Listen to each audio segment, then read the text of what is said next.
Party train crashed in Pratt, Kansas. The train was barreling through a field on its way to liven up a boring, overheated barbecue when something went wrong. Partiers were thrown hundreds of feet from the train as the frost-powered locomotive careened through bystanders at its normal speed of over 27,000 miles per hour. Rescue crews are struggling to get close to the crash. The Rocky Mountain frost radiating from the downed Silver Bullet is flash freezing survivors' bodies as they try to escape the wreckage. And the OJ's hit song Love Train is looping at deafening levels. No word yet on the cause of the accident, but investigators are focusing now on the fact that the train weighs 400 million tons and was not on rails. Coors Light has released the following statement, quote, Coors Light regrets any loss of life caused by the Coors Light Party train's raw, frosty power. Please continue to enjoy Coors Light. We'll have more on this story as it develops. This is the Onion News Network. You can help spread the ideas of liberty with our Patreon for just $5 per month at amps.freetalklive.com.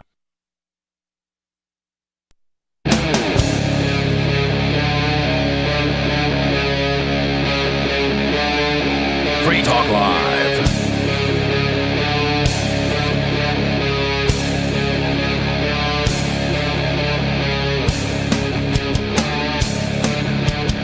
And we're back! That's right. Is it? And we're back. And we're back. Yes, Free Talk Live. The live call-in radio program, nationally syndicated on 180 or so radio stations, plus online, in your face on several video platforms as well. Also, we're on like some satellite stations that you can get on different satellite places. I'm not really sure about that, but perhaps like other planets, Dish Network or something like that. No. It's like if you have a satellite dish, you can point it at satellites with broadcasts that you could just receive without having to unlock anything. Right. You know what I mean? And then we're on one of those. Wow. Somehow. I don't know enough about it to tell anybody how, but I think there's information over at freetalklive.com. I've got to find it. And if you want to browse your magic rectangle, feel free, and then you can tell folks about it. Cool. I know that I think the target demographic originally for the satellite was Africa, right? Because we wanted to broadcast to that area, the apartheid area, and all that kind of stuff. So I think that was the original demographic. I don't know how widespread the satellite signal is. I'll try and find out more, of course. But yeah, we're prolific. And if you're on the internet, freetalklive.com, you can hear us live 7 to 10 Eastern time. Also on LRN.FM if you happen to be on a web browser and that kind of a thing, you can get it over there. I think we got a caller from Africa once. Yeah. We were reporting about something out there. I don't even remember. And this might have actually been before my time. I might have been listening to the show. More than once. Yeah.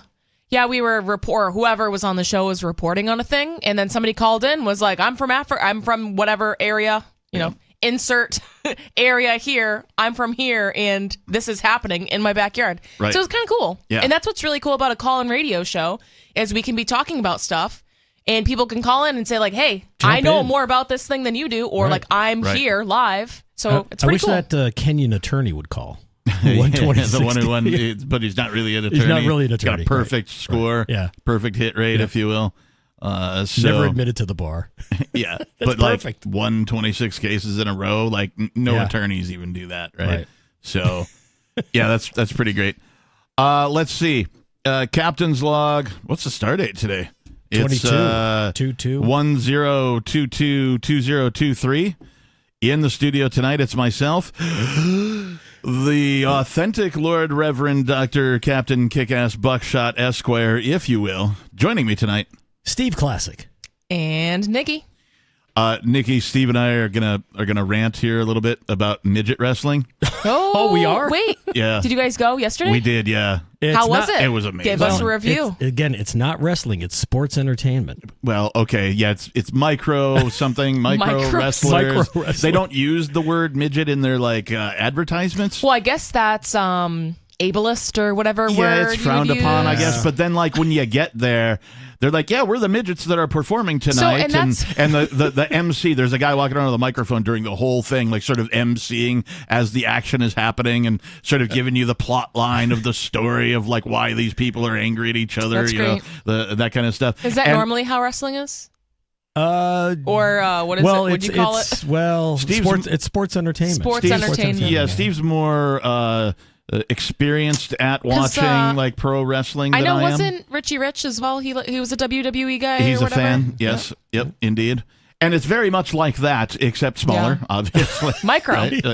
Yeah. But then, like, the MC is even like, yeah, these midgets are really taking it to each other. So, like, apparently it's not frowned on so much, at least by them and their event. So I think it's one of those things where it's not necessarily PC, but the actual people don't care. Yeah. That happens a lot with like race Seems things. to be the case.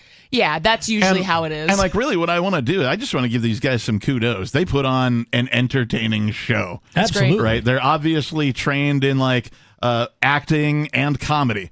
Right, they're ad-libbing at times. They were getting heckled. Yeah, the audience is heckling the crap out of these guys, and they got witty comebacks and stuff to say back to them and all this kind of thing. Like they've obviously handled all of this before, and they know how to handle it now. Well, I'm assuming if you go to midget wrestling, you're probably not a boring person. Like you probably have a sense of humor. You know what I mean? Like one would hope. Yeah, we did bump into one lady without a sense of humor, but it was because we got sat in our seats. We paid for ringside, VIP meet and greet. We didn't get any of that. We got the ringside, but like it was a very no meet and greet. It wasn't like a very organized thing. Like sometimes you go to a concert and you get the VIP, the meet and greet, and they take you back to like the green room where you do the meet and greet and take a photo, and you get that souvenir. They didn't do any of that. It was just like you'd come up and talk to him at the merch table if you wanted to, but basically there was one guy checking to see what's your order number or what's your name on the tickets, and then he would show you to your seats. And like he literally, like I told him, like, yeah, we paid for like VIP ringside or whatever, and he's like, okay. Like he didn't know what to do with that information. Just walked us over to some seats and was like, here, these are our VIP seats. And they were ringside, but like you could tell that they didn't have anything designated for any of this stuff. He was just making it up as he went along. So at some point, we got our seats, and they were numbered, and so we got little stickers with our number to like, okay, these are our seats. We got up, went to the bar, got some drinks. We come back, and there's people in our seats. And Harumph. Yeah, and we're like, hey, these are our seats. Look, we hung our coats Look on at my sticker. We hung our coats on the back of the chairs, and like, here's the sticker, and then the number, it matches the corresponding number or whatever. And they got up and left. Yeah. Nothing says somebody's sitting here more than a coat on the back of the seat. Yeah. Right. And so at some point, this lady comes up and gets in Classic's face.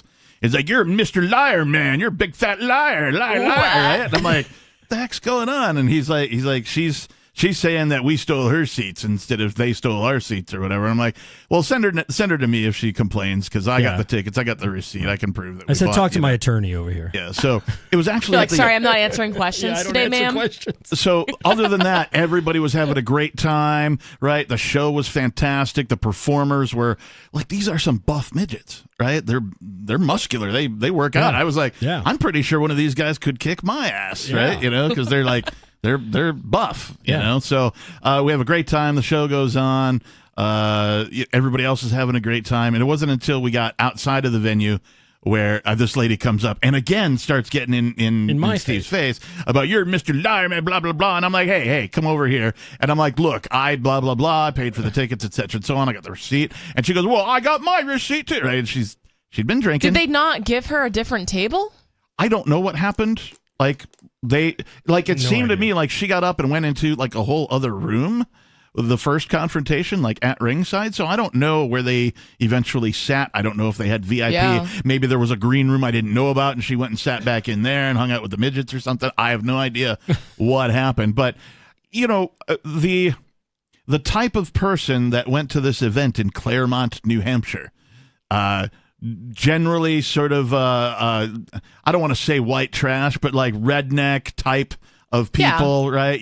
Baseball hat, scruffy beard, t-shirt, type of people, right? Smokers, Western right? New Hampshire. Flannel shirts. There Red wasn't and black flannel. Yeah, I mean it was it was predominantly white males who were there, right? There were women there and that kind of a thing. And you would assume that would kind of be who would be, attracted to this sort of event. Yeah. Right. Yeah. And it was held at an American Legion Hall. Yeah. And the nice thing about the American Legion Hall is cheap booze. Yeah. Right. That's their thing, right? Yeah. Compared to a regular bar, man, like the drinks were cheap. Even I was drinking Jameson, and so but it was like half price, right? Compared for to a double somewhere, yeah, for a for double. a double, it was half price. I'm like, you can't even get a single for that price anywhere in Keene. So Right. yeah, it was. They were probably trying to advertise their memberships because isn't it? It's like the Moose or the Eagle where you can be a member. Yeah, it's one of those. Get your cheap beer, And $2 beers. The third person that went with us was already actually a member of that thing, and so he ran some interference with us with the crying lady about her seat or whatever, and he attempted to smooth it over with her or whatever because I was getting belligerent too.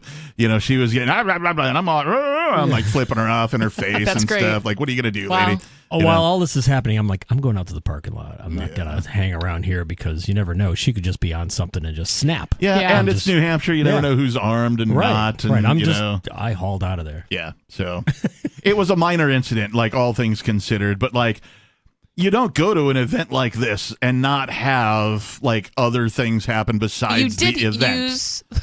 You did use the word white trash. So in true white trash fashion, Captain fights some lady. It was very white trashy, in that respect. And it wasn't like a fist fight, right? We weren't going, toe to toe or, blows. Yeah, who won? It didn't come to blows. It was just a verbal altercation. And then while her and I are outside sort of yelling at each other, there's some guy standing at the door, right, outside. I think he's having a cigarette. And he's like, what? A venue screwed somebody out of their tickets? Say it's not so. All sarcastically.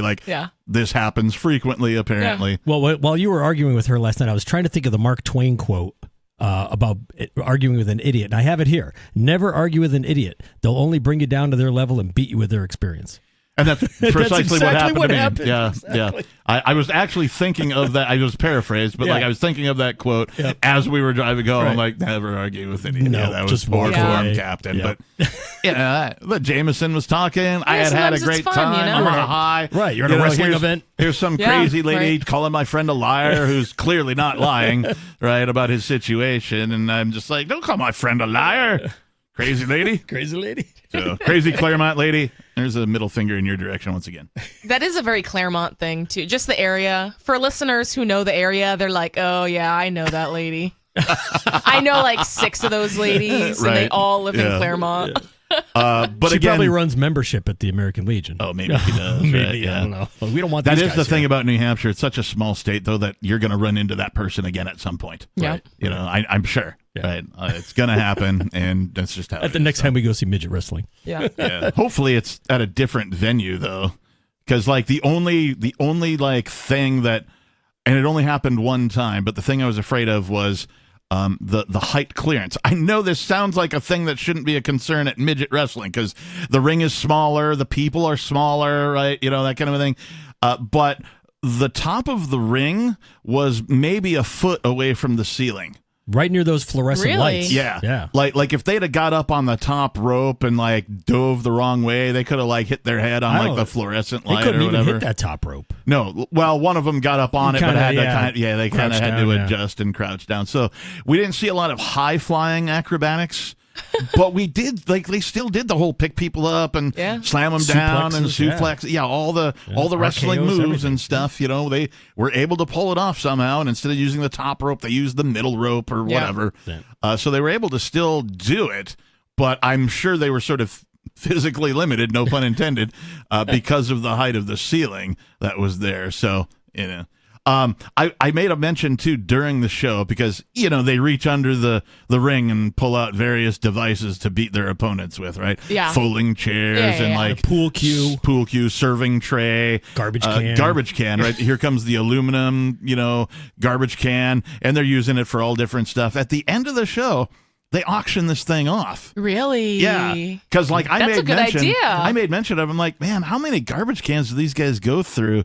And they have to build that into their Every night. expenses, right? So every night they're But people paid for it? basically trashing a It's trash like can. $50. Someone paid Yeah, I think somebody. $50. Yeah, somebody paid $50 or yeah. something. But you can't for even it. use the garbage can because it's all smashed up. But yeah, that's the point, though. It's a souvenir. where do Yeah, So you like, take it home. This is my midget wrestling folding chair. Put it next to your 86 Monte Carlo on blocks in Right. your front Yeah. yard, and be like, I got that at midget wrestling, man. That's right. Cost me Yeah. $50. Yeah, exactly. it was great fun. I recommend it to anyone. These guys were total professionals about the whole That's thing. great. Even when they're like yelling at you, like one of the midgets, the wrestlers, they sort of got out of the ring and they sort of sat down in a seat next to me, and the guy pointed at me and says, "Don't you laugh at me," right? This kind of thing Yeah, they with bring like the a crowd mean into it. face or whatever. Yeah, Yeah. they try to.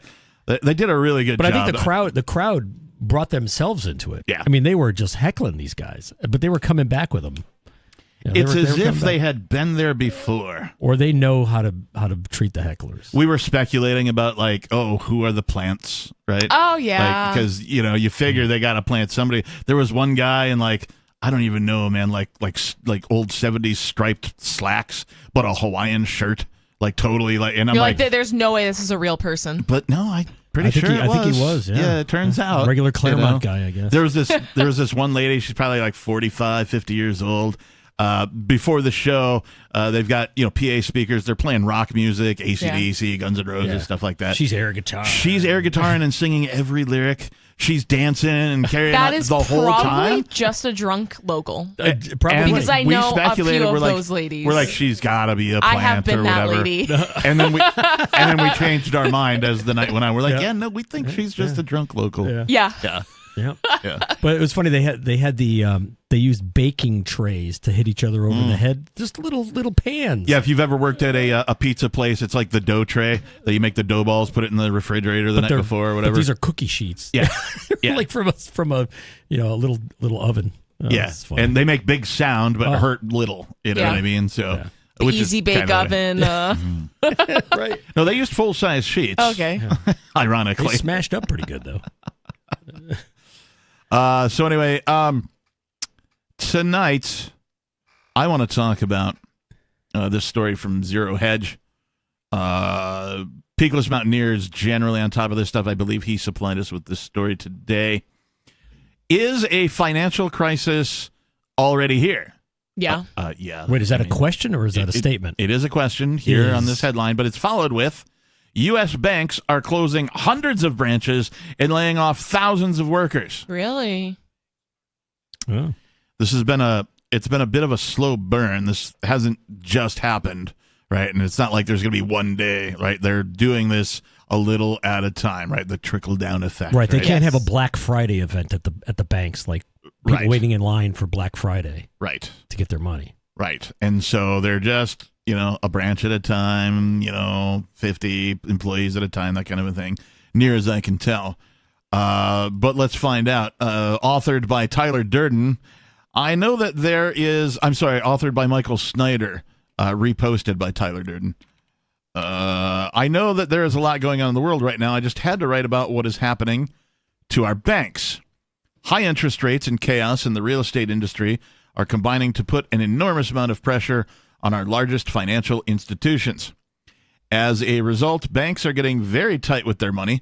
They are closing down hundreds of branches, and they are laying off thousands of workers. We are in the early stage of the worst financial crisis since 2008-2009, and I fully expect conditions to get even worse in the months ahead. During the first week of October alone, U.S. banks closed 54 local branches just in the first week Wow. of October.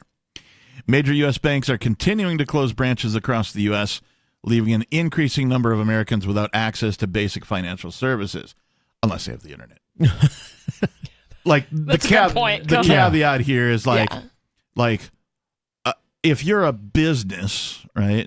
And I realize banks are they a business? Sort of. They're sort of an arm I of would the federal say- government in a way Yeah. because they get to print But money. a lot of businesses are an know. arm of the federal government, Okay. you know? But that being said, like, a majority of stuff that I do with my bank, I don't need a branch for. Yeah. Right. I could call a number if I need to talk to somebody. I can log into my thing on their website or the app or whatever, and I could do what I need to do. If there's something I need a person for, I subscribe to a credit union, a couple different ones. Yeah. And so, like, I've got a teller available to me 24/7 by phone, right? So, Yeah. Are they outsourcing this stuff? Absolutely. Do they have some U.S.-based English-speaking stuff? Absolutely. Right. It just depends on how busy they are, who's working at what time, right? Depending on, so if you're making your calls off hours, you're likely to get overseas. Whereas if you're calling between 8 and 5, you're likely to get, not overseas, right? So it's just kind of how it is. But most of the stuff I need to do, I can do through the app or through their website. You really only see like elderly folks, like 75 plus is usually what you'll see. Like if I have to go into the bank to do something that requires, like I had to change my last name, right? They need the marriage license, and I had to go in person. So the last time I actually had to go into a branch was maybe when I opened my account when I moved. Because I went to the local credit union here and opened an account there. No, when I bought my used car, we went to the bank to do the money thing. And even that, usually you don't. Usually you can just do that at the dealership. Yeah. These days. Well, it was a private sale. So individual used car kind of a thing, and like. Let's go to the bank and do the money thing. Okay. So sounds like a good place to do it, right? It's kind of good safety practice because this was like a Craigslist thing, and so it makes sense for And you're doing it with cash or a bank check. Well, we actually did a transfer because the seller also had an account with a credit union. Credit unions actually work together. Yeah, you can use all of them, Yeah, and like most of the time, as long as somebody's with a credit union, they have what's called shared branch banking or something like that. No ATM fees. Right, yeah, and so you can just make a transfer as long as you can prove you're you with your ID and your account number and all that stuff. They can prove they're them. The teller will just make the transfer for you there on the spot. Yeah, you just need the numbers. So, numbers. like, I didn't have to withdraw cash to do a cash sale, which is weird. Like, it's still considered a cash sale because, there was no financing involved. So it was like, we agreed on a price. Here's wire transfer of sorts. Yeah, they just moved a number from one account into another account, and bam, Bob's your uncle. Yeah. Bam, Bob's your uncle. He was like, where does that phrase come from? Like, Bob's your uncle. And I'm like, well, it's a British phrase. BYU. That's where I first heard it was, I think, on... oh, God, I'm trying to remember the name of that British comedy now, Outer Space. Bob's your uncle. Man. Outer Limits? No. Doctor Who? No. British comedy. British comedy. Yeah, but it's all in outer Toast space. of London? Bob's your uncle. Oh, man. I'm trying to investigate. Give me a couple seconds. I'm gonna get like some points taken away from my nerd card for not remembering this. They have a different word for cussing too that like you could probably say on the radio, and I can't remember what the word is either. Crikey. They have like a robot guy. Well, anyway, it'll come to me later. When I remember it, I'll let you know. But at any rate, why were we talking about that? Banks. We're talking about banks. Right. Credit unions. Major U.S. banks are continuing to close branches across the U.S., leaving an increasing amount of Americans without access to basic financial services. Bank of America axed 21 branches in the first week of October, according to a bulletin published by the Office of the Comptroller of the Currency. On Friday, Wells Fargo closed 15, while U.S. Bank and Chase reported closing 9 and 3, respectively. In total, some 54 locations had closed or were scheduled to close between October 1 and October 7th. That is just for 1 week. 603-283-6160. More Free Talk Live is coming up.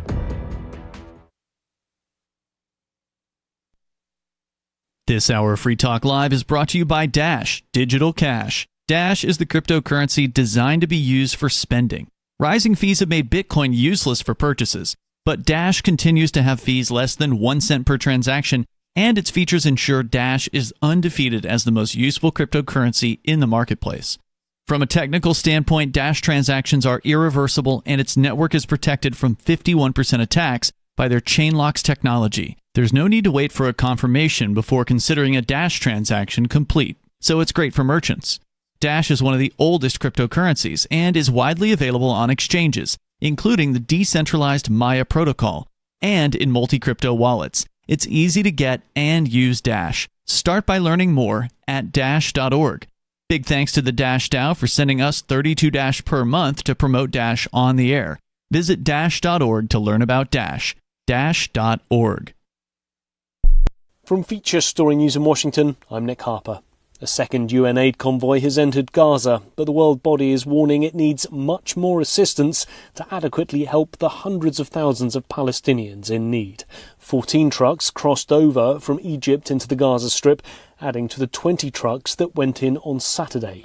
FSN's Sarah Coates in Tel Aviv reports on the latest aid to reach Gaza. It's significant given the fact that authorities said that no aid would be delivered to the besieged enclave today being Sunday. But look, the amount of trucks that went in is very insignificant, given that aid groups like the United Nations in the Gaza Strip say at least 100 trucks are needed to sustain these people, the wounded, the displaced Palestinians in the Gaza Strip, saying that this amount is merely a drop in the ocean. Now, as it stands, these aid groups are screaming out for petrol in the Gaza Strip. They need this petrol for things like desalination and water treatment plants to keep them running, as well as, of course, hospitals.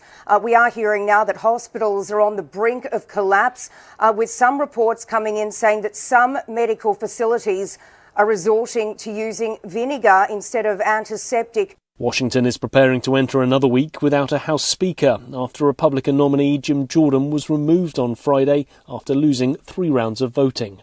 The former Speaker, Kevin McCarthy, is now backing party whip Tom Emmer. Emmer has spent the weekend trying to lock in support from all sides of the party. Republicans are reportedly scheduled to hold a secret ballot election to nominate a new candidate on Tuesday. Earlier, McCarthy told NBC Emmer is the best man for the job. We got a wide open southern border. We got crushing inflation. We got war in the Middle East. This is not a moment in time to play around with learning on the job. We need to get him elected this week and move on and bring this not just party together, but focus on what this country needs most. He knows how to do the job across the street at the same time, helping us win the majority. He sets himself head and shoulders above all those others who want to run.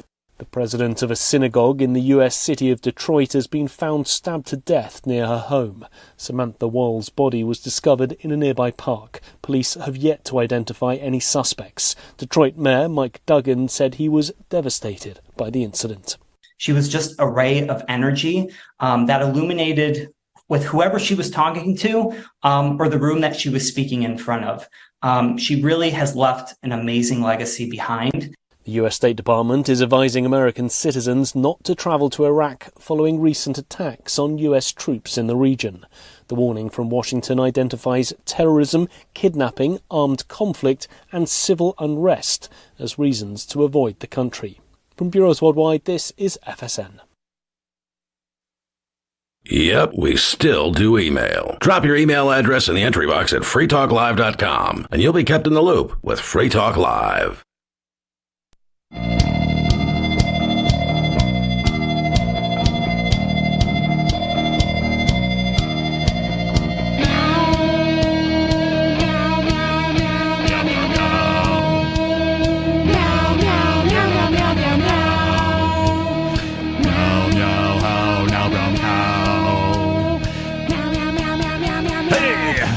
And we're back. He says from a distance, as if he's far away. It is Free Talk Live. Thank you for tuning in. Thank you for listening. Sunday night edition. Nikki, I'm sorry, I just can't get over how kick-ass your Misfits shirt is. Thank you. Rarely do I see a long-sleeve Misfits shirt. Like, it's more common to see the regular T-shirts than the long sleeves. So it usually is in general for like any band shirt, but I'm a big fan of long sleeves because I'm a cold gal. Well, and it's fall, so it's getting to be that and season. And this is Misfits. It's very like Halloween, fall vibes. Yep, so Yep. Usually you get the concert baseball tees. Remember those?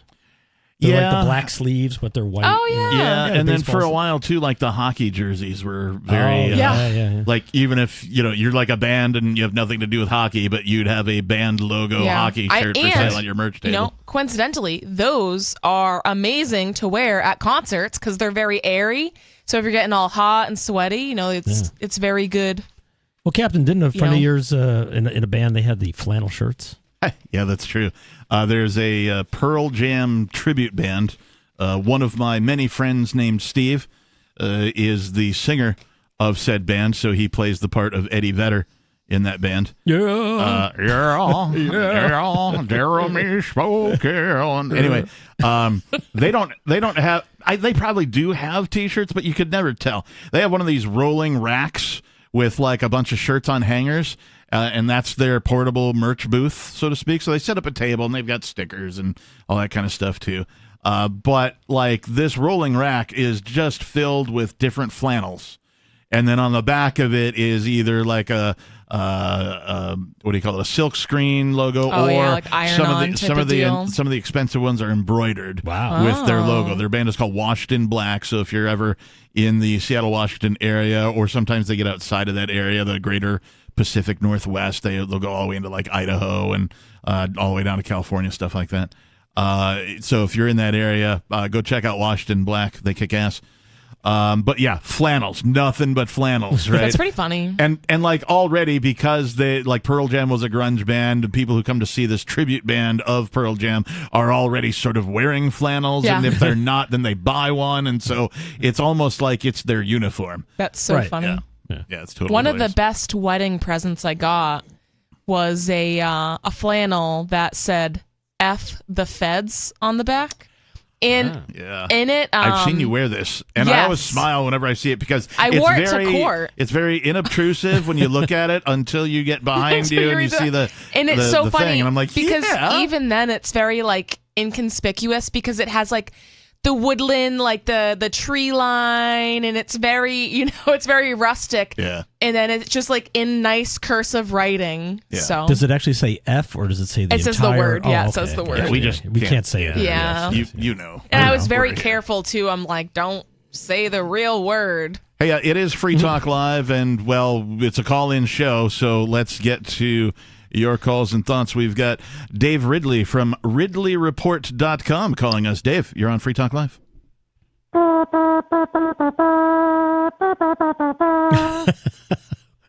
like the trumpet sound instead of the meows. Is that great. Is that like your entrance music? No, that's the. I guess it could be. That's the show music. It'd be plagiarizing your entrance music. Meow meow meow meow meow meow. I thought you were just trying to take a hint from the midget wrestlers, who, by the way, also had entrance music. Yeah. Like whenever a new match started, they'd be like, and weighing in at 90 pounds or whatever it is, right? It's so and so from somewhere, and then like big music and that kind of thing. It was pretty sweet. Anyway, go ahead, Dave. So thanks most recently to the efforts of Chris Wade over at Penguin.com. I have been able to continue running the Ridley Report, doing traveling to bureaucrats and asking them questions. And thank you for your service. I wanted to give you just a little bit of thank you. Yeah, to give you a little bit of information about like what what my latest adventures have been. But when I went to Ian's sentencing, I one of the reasons I was able to go, because it's really difficult for me to travel because I do not own a vehicle and I live in the middle of nowhere. So but I knew that if I went to that to Ian's sentencing, I could also go to a bunch of state house meetings and talk to a bunch of bureaucrats and politicians, right? Mm-hmm. So instead of actually going into the sentencing, I spent that time. While he was being sentenced, I spent that time asking state reps about Ian's case and about their position on the federal government. Okay. So the one of the I got as with whenever I go in that building, actually is really people think of politics as just sort of drab, but it's always interesting when I go in there. There's always something interesting. At least as long as there's some hearings going on. So the first thing that happened is I run into a 19-year-old state rep, right? And I interview her. That's awfully young. It's not 19 years old or has been a state rep for 19 years. She was 19. A kid. I didn't even know. Rep. I thought you had to be older than that. No, just 18. Well, I think you have to be 18. Yeah. She was elected when she was 18, so now she's starting her first term. That's pretty great. I interviewed her about NH Exit, and got her opinion on it. And she said she wasn't sure. Wasn't going to give an opinion until she knew more. The idea of this New Hampshire independence legislation that we have coming up. Sure. I talked to her about Ian's case a little bit. How she felt about the federal relations with the federal government. She was not very committal. She didn't say anything red meat. She didn't say anything really super friendly. She was just kind of like, I don't know.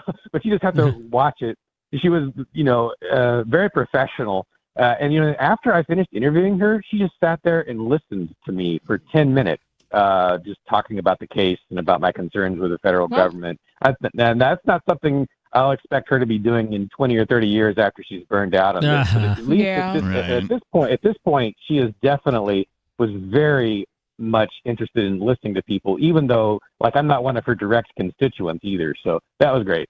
Well, that's the job of a representative, is to listen to the people you represent and bring those opinions to the State House. Now, I do have to ask, because I know how this goes sometimes.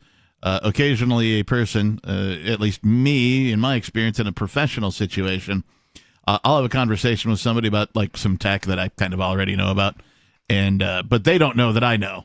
And rather than interrupt them talking, I'll just sort of nod and smile while they explain to me something that I already know, or otherwise tune out because I already know what they're about to tell me. So how do you know that this person was listening rather than, hearing? I mean, I didn't inflict a quiz on her. Right, but usually there's things that people like active do. Listening cues. Yeah, they'll respond back, or say something that you said back to you, but in a different way to confirm that they have heard you and that kind of stuff. Was this happening, or was it nodding and smiling while you sort of went on a rant? Well, all I know is that she wasn't making an effort to. Let me say, I wasn't making an effort to keep her listening to me. Okay. It's just that all I know is there's 5 other things she could have been doing at that moment, and instead she chose to stand there at least and look like she was listening to me, which is better than most politicians. Yeah, I mean, sometimes it's even hard to find a friend to do that. You know what I mean? To listen to you for 10 minutes without either interrupting or. I'm sorry. What? Exactly. My friends never listen to me. Shortly after that, I interviewed another rep with similar questions. What have you done to protect New Hampshireites from the federal government? And she's like, well, she kind of said, I don't know that that's my role. I think maybe I'm supposed to collaborate with them. Wow. Oh, okay. So that sparked some questions. What exactly does that imply, collaborating with the feds? And then I asked her some harder questions, and she fled the scene as fast as she could. I have to get to a committee hearing in 2 minutes. I got to go. A lot of state reps don't like hard questions. And then I was able to pop the Sununu rape camp question on another state rep. What's the question? You guys may know this. I call it the Sununu rape camp question, because the I can't remember the Sununu Youth Center. In New Hampshire, there's this big scandal surrounding all the terrible things that happened to the I've heard kids about they put in there. this. Yep. So I always want to know, what did you do, to protect the kids from the Sununu rape camp? That's what I asked this state rep, and he just stopped like he'd been hit by a brick, and his answer to my question was, "Stop filming me." Wow. He's like, oh, you're one of them. Think how easy it would have been to say, not enough. I didn't do enough. I'm paying attention to it now. I don't think that the state is blameless. I'm keeping an eye on the situation. If you say something like that, you think anyone's going to be angry at you for saying that? And you don't have to have done anything, right? And it does kind of look bad. I think that response looks very bad, right? Even if he was like, oh, what are you talking about? I haven't heard of this. Can you educate me or something? Just saying, stop recording me. That is it sounds guilty. Stop recording. Yeah. Well, even that is connected to Ian, because one of the things Ian's, I guess I called in about about the rape camp scandal at this detention center, right? And Ian said, well, I'm hoping you'll be able to get out there with your camera and ask people questions about that. And so while Ian was being thrown away, I was asking someone a question about this. So that feels good. Yeah, I agree. That does feel good. Well done. Good job, man. That was the first part of my adventure, but I'll call in some other time and tell you about part 2, because I went on a really rampage. All right. If folks listening want to find you and your work, how do they do so? RiddleyReport.com. Awesome. .com. Thank you, Dave Ridley. We appreciate you. 603-283-6160 is the phone number if you'd like to join us here on this Sunday night edition of Free Talk Live. Let's go to more of your calls and thoughts. We've got Butta calling in. It's Major Payne from Michigan. What's on your mind, Major? Hey, how you doing, guys? And Nikki. All right, I guess I got 4 quickies for you, and we can talk about this bank. 4? As far as that Meow entry, unless Meow makes us cutting you guys a check. Come on, enough's enough. We'll be the decider. Yeah, I know. I'm just one voice out of the wilderness. Although your objection has been noted. Back you were talking about the midget wrestling too? Yep. Back in the day, they used to sick like 6 midgets on a full-size one. Wrestling. Oh, that's pretty funny. That was pretty entertaining. Yeah, and I don't good. think he was so gruff as he just pick them up and throw them out of the arena or whatever, but that's like midget tossing, right? Right. So they do that too, yeah. And that's also a thing. But people are like, when I'm just regular people that I bump into, like, you're at the bar, you're talking like, I'm going to midget wrestling, and you're like, you're going to exploit those poor little people? And I'm like, oh my gosh, this is what they do for a living. Yeah. Right? This is their job. That's like going to a concert and being like, you're really going to exploit those poor musicians? Right. They want you. Yeah. That's why they're doing it. They want you to come. These It's guys- not like a circus where it's like animals. Yeah, these guys are showmen for sure. So anyway. I've never seen a midget that was slight. They're all like bulked up a little bit, even if they're not, working out and professional wrestlers. Well, these guys are jacked. I think they have to be, right, to like fit their organs in their body. Yeah, what's that, Major? I said you're not going to see a twig boy midget.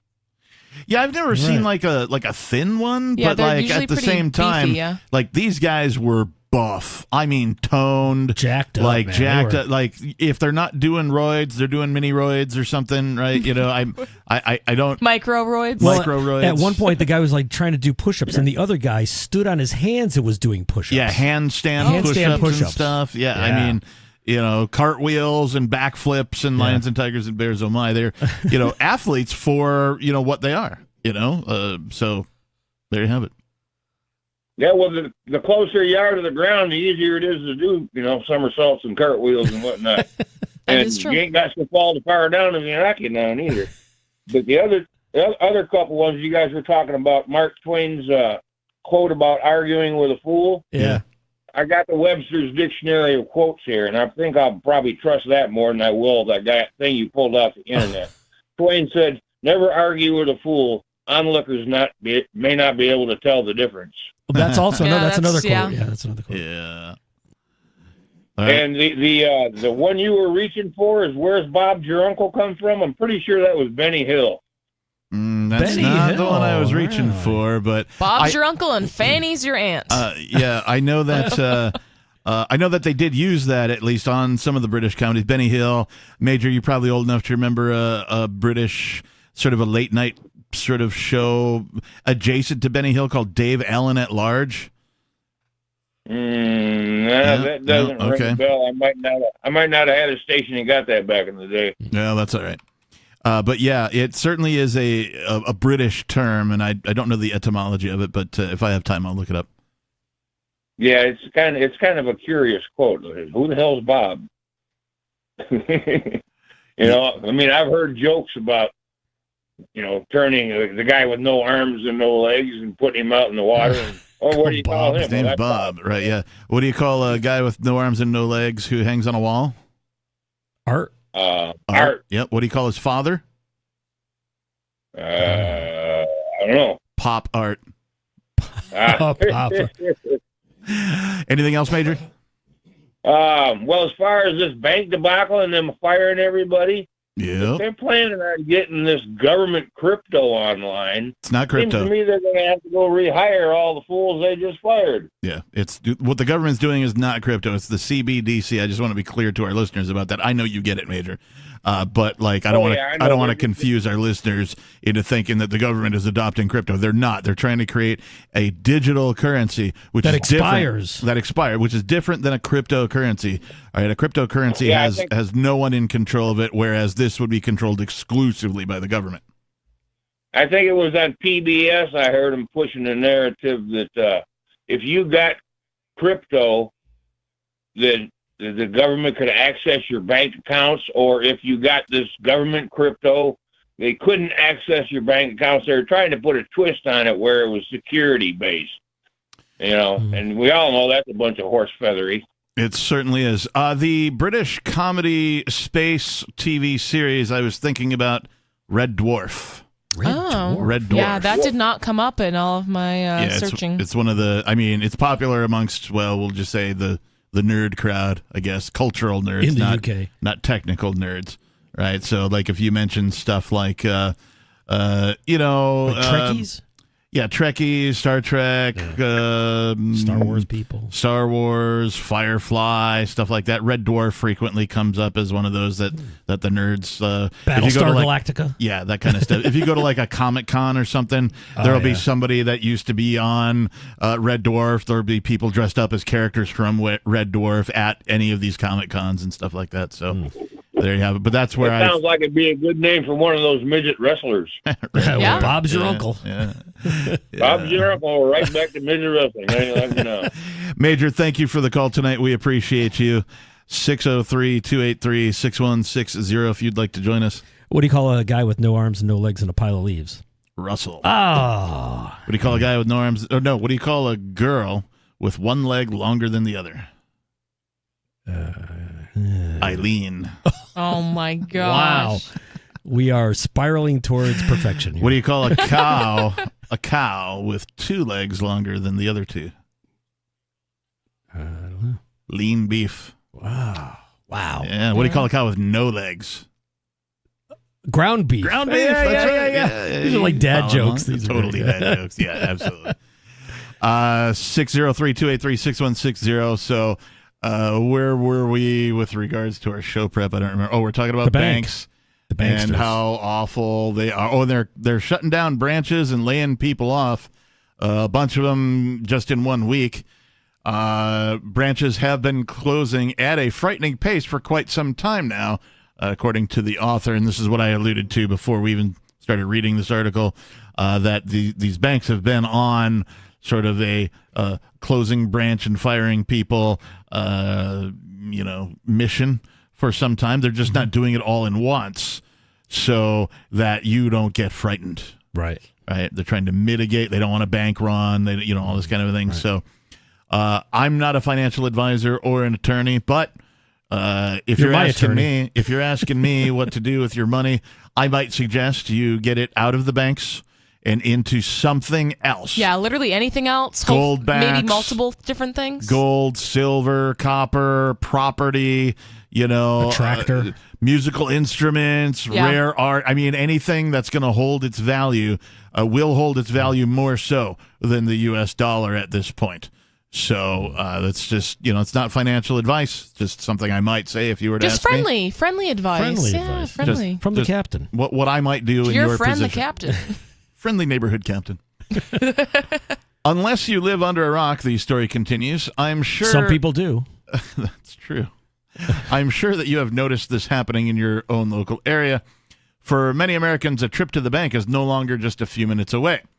And the banks are also laying off staggering numbers of workers in 2023. The largest American banks have been quietly laying off workers all year long. And some of the deepest cuts are yet to come.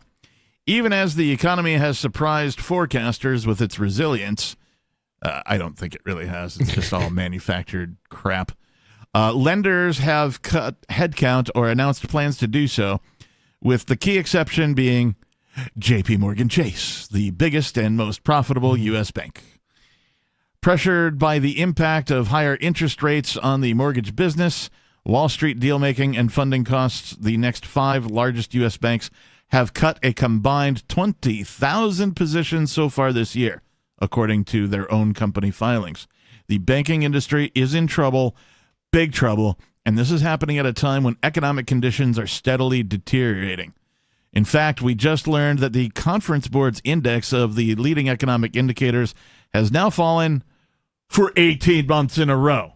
Well, let's give it one more month. You guys see remember, what happens. You guys remember the definition of a recession? No, there's no such definition. The I think thing it has to fall for 2 months consecutively. Two consecutive quarters of negative GDP. 18 months is far more than that. So is this a depression yet? Well, I mean, you can look at the inverted yield curve, and you can also look at mortgage rates and Treasury. Like there's so many different ways that you can point different things to the economy. Yeah. Right. It's I always say it's dead. It just hasn't fallen over yet. Well, that's what this is saying. Or like I'm drunk. I haven't had the hangover yet. We were talking about the Hoovervilles on Friday. Yes, we were. So, and this sort of leads right into that. The Conference Board Leading Economic Index, or LEI, for the United States declined by 0.7% in September 2023 to 104.6, following the decline of 0.5% in August. The LEI is down 3.4% over a 6-month period between March and September, an improvement from its 4.6 contraction over the previous 6 months in September. The LEI for the U.S. fell again in September, marking a year and a half of consecutive monthly decline since April of 2022. So this is sort of an aggregate of all the economic indicators you were talking about, right. And sort of somebody's interpreting what they mean, giving it a point score, and so that's how they come to these conclusions. That says, nonetheless, the Conference Board forecasts that this trend will not be sustained for much longer, and a shallow recession is likely in the first half of 2024. Shallow. Yeah, because all you bankers are so shallow. Yeah, you can't dig a 6-foot grave. You can only dig us a 3-foot grave. Instead of doing right by your customers, all you're doing is disrupting the entire economy. So, yeah, there you have it. Let's see. A wide array.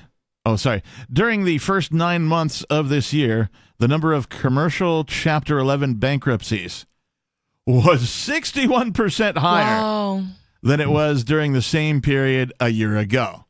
I'm not surprised. A wide array of U.S. businesses have struggled this year. In the first 9 months of 2023, commercial Chapter 11 bankruptcies have soared 61% year over year to 4,553, according to Epic Bankruptcy, which provides U.S. bankruptcy data. 61%. Let that number sink in for a moment, guys. Yeah, foreclosures are also up 34% compared to the same time in 2022. You do the math. I was told there'd be no math here on Free Talk Live. 603-283-6160. Hour number 2 is coming up.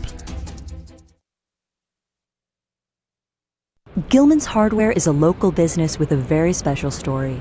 Although small and family-owned, the storefront operation has managed to consistently exploit and debase its workers just as if they were members of a giant multinational corporation. From the moment I started the store 6 years ago, I wanted to make sure that every employee here at Gilman's felt like they were nothing more than a cog in a giant machine, just as if they had worked at one of our larger corporate competitors. Den Blaker said that despite having only 10 employees and a single location, he's managed to implement a number of unique policies to significantly reduce employee morale, including forbidding sales clerks to sit down during lengthy shifts, reducing their number of days with paid time off, and insisting on humiliating pat-downs during lunch breaks to ensure they never felt like trusted or valued employees. Other small businesses might have given me benefits or, let me take a day off. But everyone here at Gilman's does their best to treat you like you're a totally replaceable tool for generating profit. This is the Onion News Network. The Eleutheromania. the insatiable desire for freedom. It's the new 3-song heavy metal EP from Captain Kickass. Available now on your favorite music app or get it directly from CaptainKickass.com.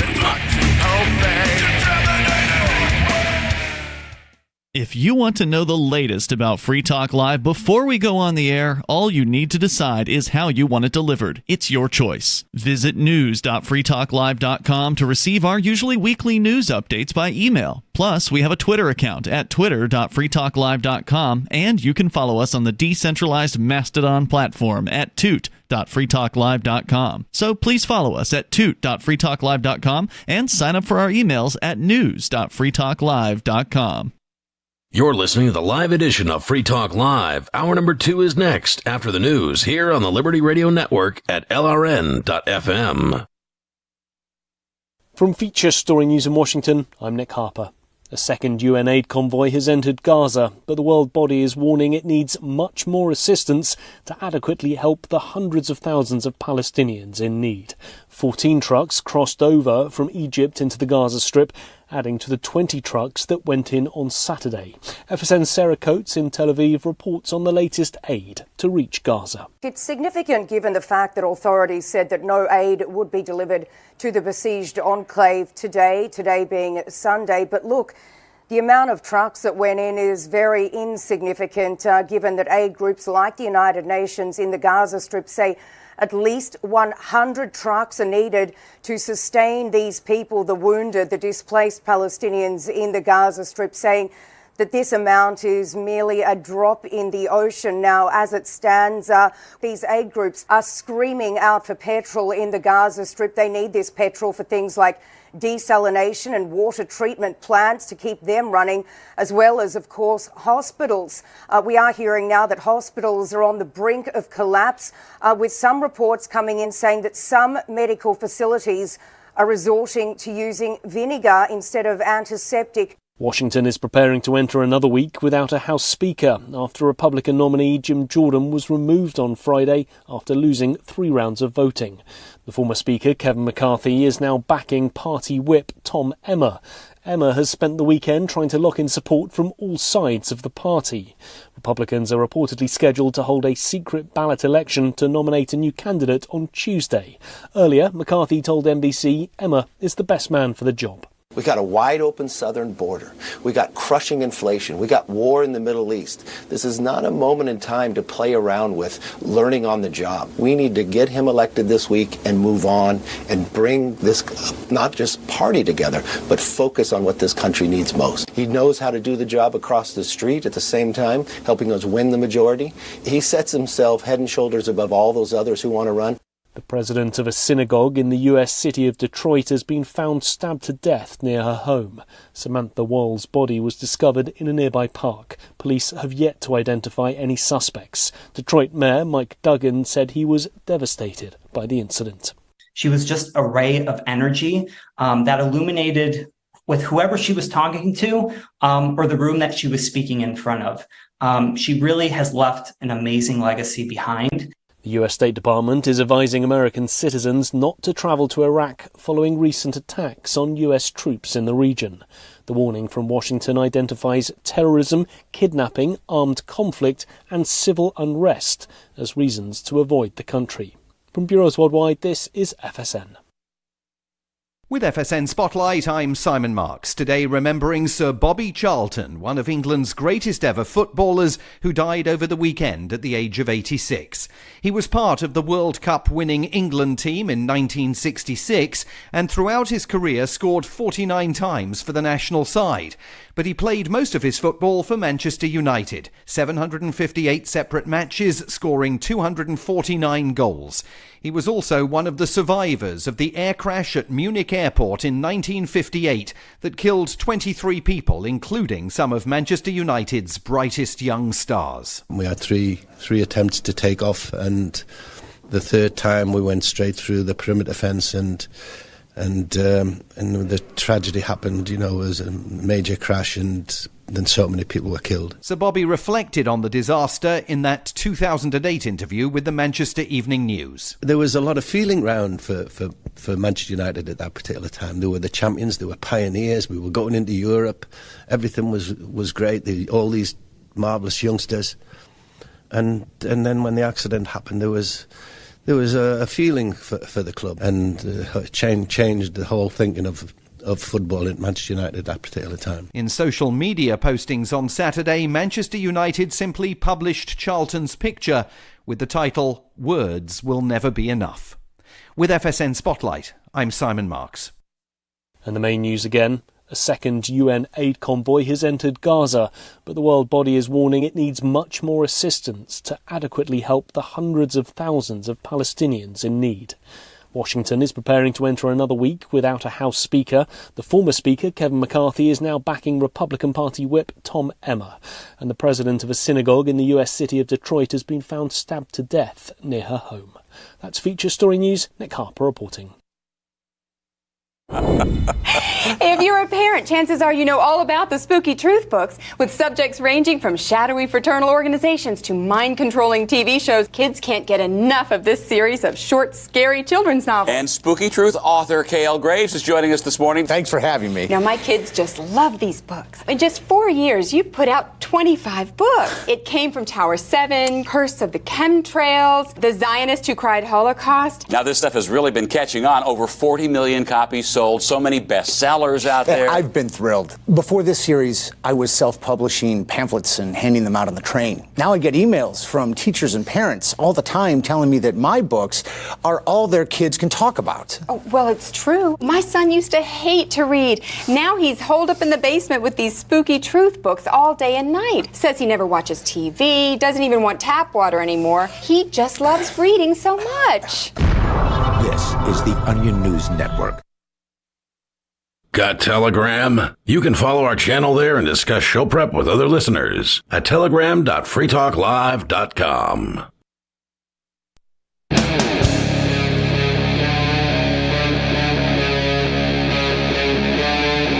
Free Talk Live.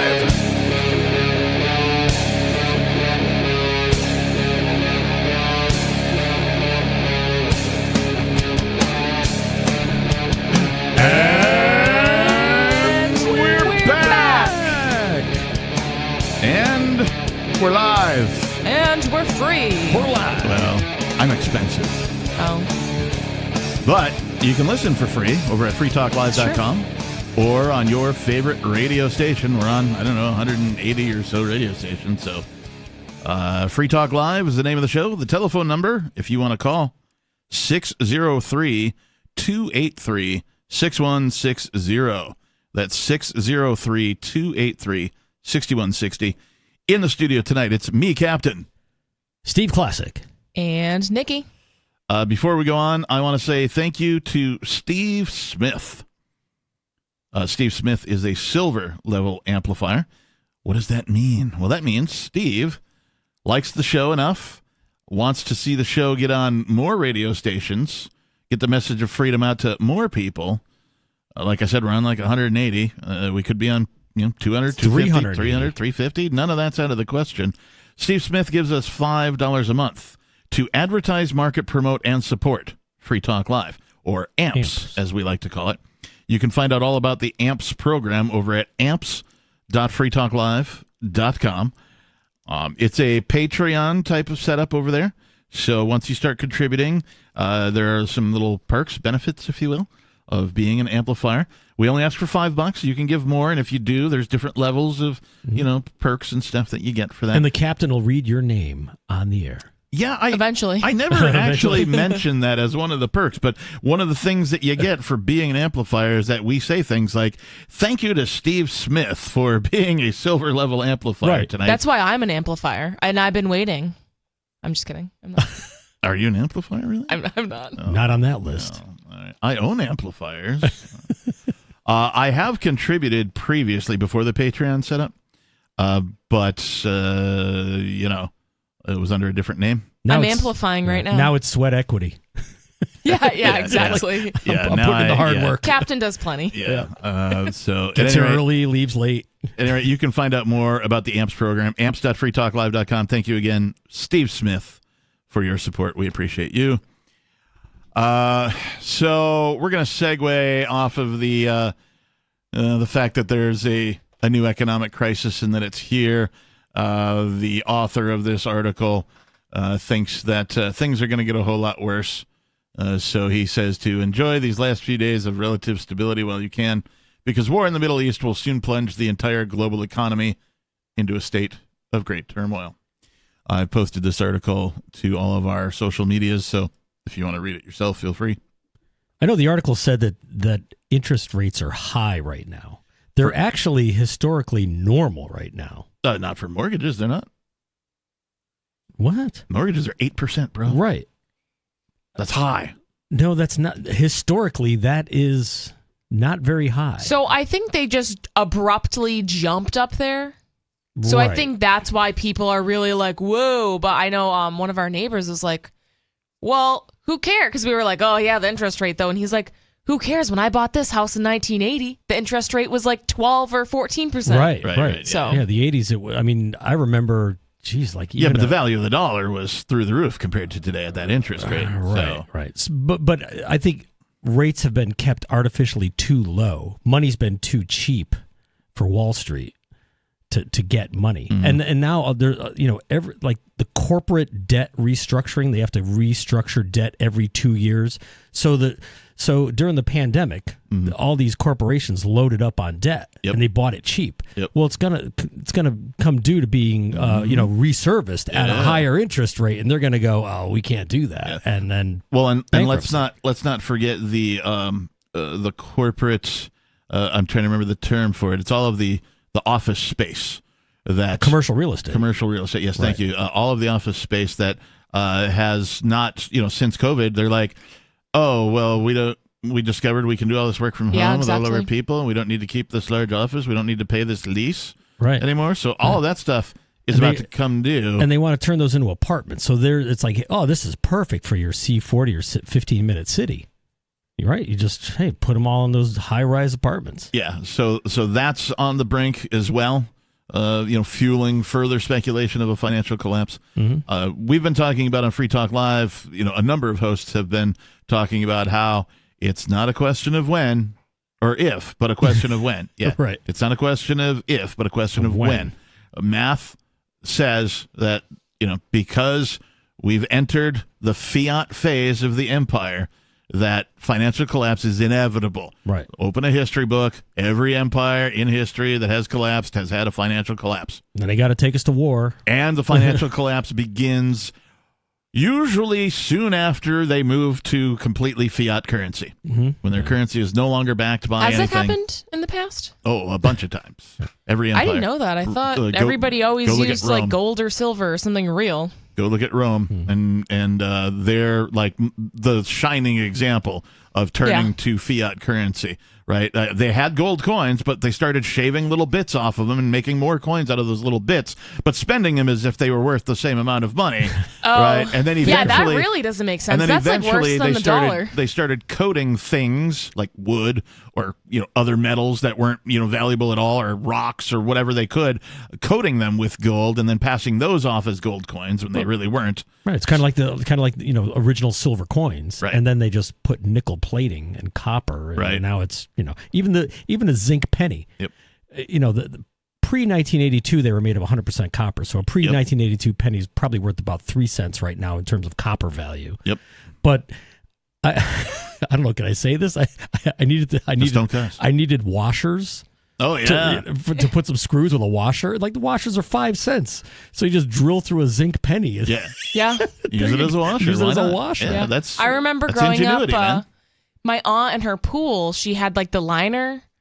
They used pennies to, and I remember like as a kid, I thought that was the funniest thing. They used it to like pin in the pool liner in place. Like they put it in between, decorative, or was it structural or was it decorative? No, it was structural. Well, not really structural, a shim, but right? Yeah, exactly. Like in between the ground, it was an in-ground pool, but in between the ground and the pool liner thing that was had to be held up by pennies. Yeah, well, it was just in between, just because it needed a little bit of space, like a little cushion there. Yeah. A little shim. Yeah. Penny shims. Yeah. I bring it up all the time when we talk about pennies, but you can buy a bag full of plastic pennies for $1.29. Yes. 100 pennies for $1.29. I've seen them for more than that. I've seen them for $4 for 100 pennies. 100 So plastic pennies is more expensive than 100 pennies. Yeah. Yeah. So this is how ridiculous government money is. So anything you can do, or anything I can do to get out of government money is something that I'm looking very carefully at, and if not already doing. So at any rate, generally speaking, do we have a number 2 story? You got something? No, I'm looking up the plastic pennies. Yeah. A set of 100 plastic coins, $12.99. $12.99. Like, that's inflation, huh? Wow. Yeah. It's like, here, kid, just have 100 pennies. Right? No kidding, right? Put them in a Ziploc or something, right? Put a sticker on it. Be like, yeah. Call it fake money either way, right? Prop money. It's great. So we do have a number 2 story tonight. Now, this will sound familiar to some of you who listen regularly on Sunday nights, but near as we can tell, this is a different incident. EasyJet flight canceled because of defecation incident. Again. This is a trending, thing that's going on. An EasyJet flight was canceled and its passengers made to disembark after someone on board the aircraft apparently defecated on the airplane bathroom floor. So the last one we covered was like all up and down the aisle. Yeah. Right. This one's slightly more contained. Too, yeah. In that article was so funny. Like they were just, it was a mess, and it was like different points of views of like different passengers and like flight attendants, and they're like, "Oh, it was an explosion! Right. It was everywhere." It was a biohazard, wasn't it? Yeah, like they said, it was a biohazard. Well, that's why they have to get off. Yeah. Yeah. They turned the plane around in that story, but in this story, apparently the flight was canceled and passengers made to disembark after someone on board apparently defecated on the bathroom floor.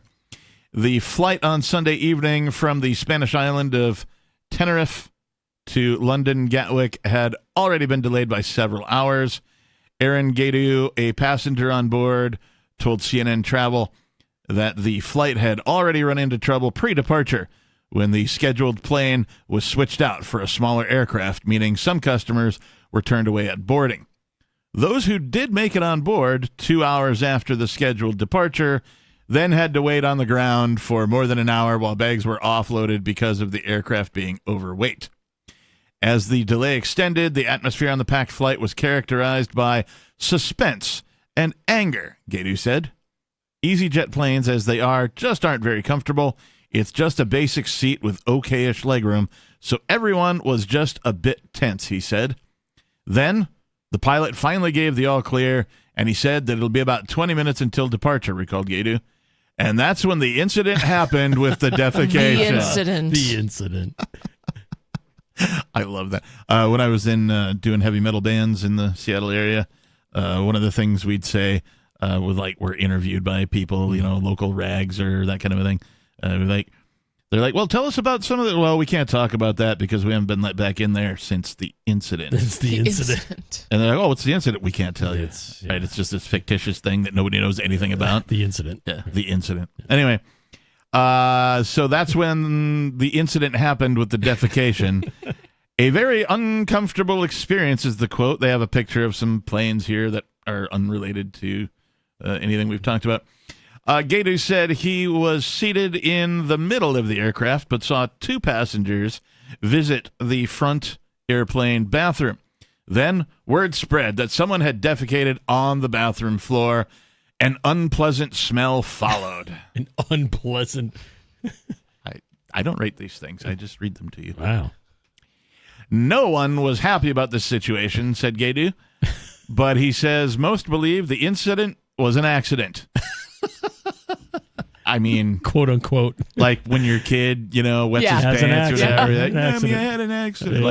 Like, is this what happened? Well, this person probably had an accident. Everyone was being polite to each other. There was no fighting amongst the passengers, he said. It was just a very uncomfortable experience. Obviously, the plane was in an unsanitary state. So they had to get external cleaners out from the airport to clean it.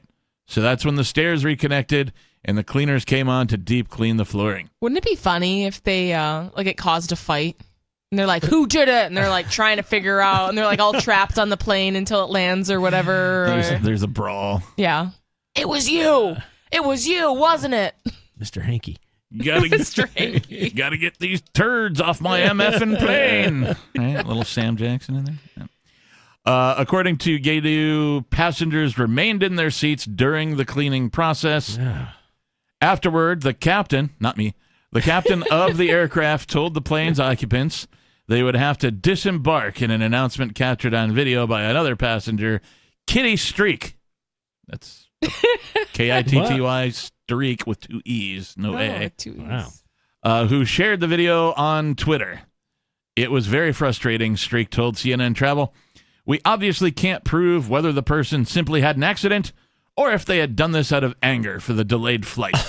That would be funny. Like, oh, yeah? Oh, yeah? You MFers, you're going to delay my flight? You're going to run a crappy pen? Oh, yeah? Oh, yeah? I'll show you. Right, yeah. It's like the whole crapping thing. on your boss's windshield. Yeah, or desk, like when you quit. Yeah. You know, you leave we did a story about that once where like somebody did that, but they got arrested, of course. Yeah. That's like The Office. The show The Office, they did something like that. Did you get that package I left for you? Somebody was telling me it was big. Somebody was telling me a story. You can, this is a thing where you poop in the top part of the toilet. It's an upper deck. Oh, yeah, upper decker. Upper decker, that's what it's called. Someone told me that they really did that. They quit their office job that they hated or whatever, and they were like, you know what? And then you don't think to look there, so it just smells. So I don't recommend anybody doing this, but the proper method of delivering this is you have to drain the top tank completely.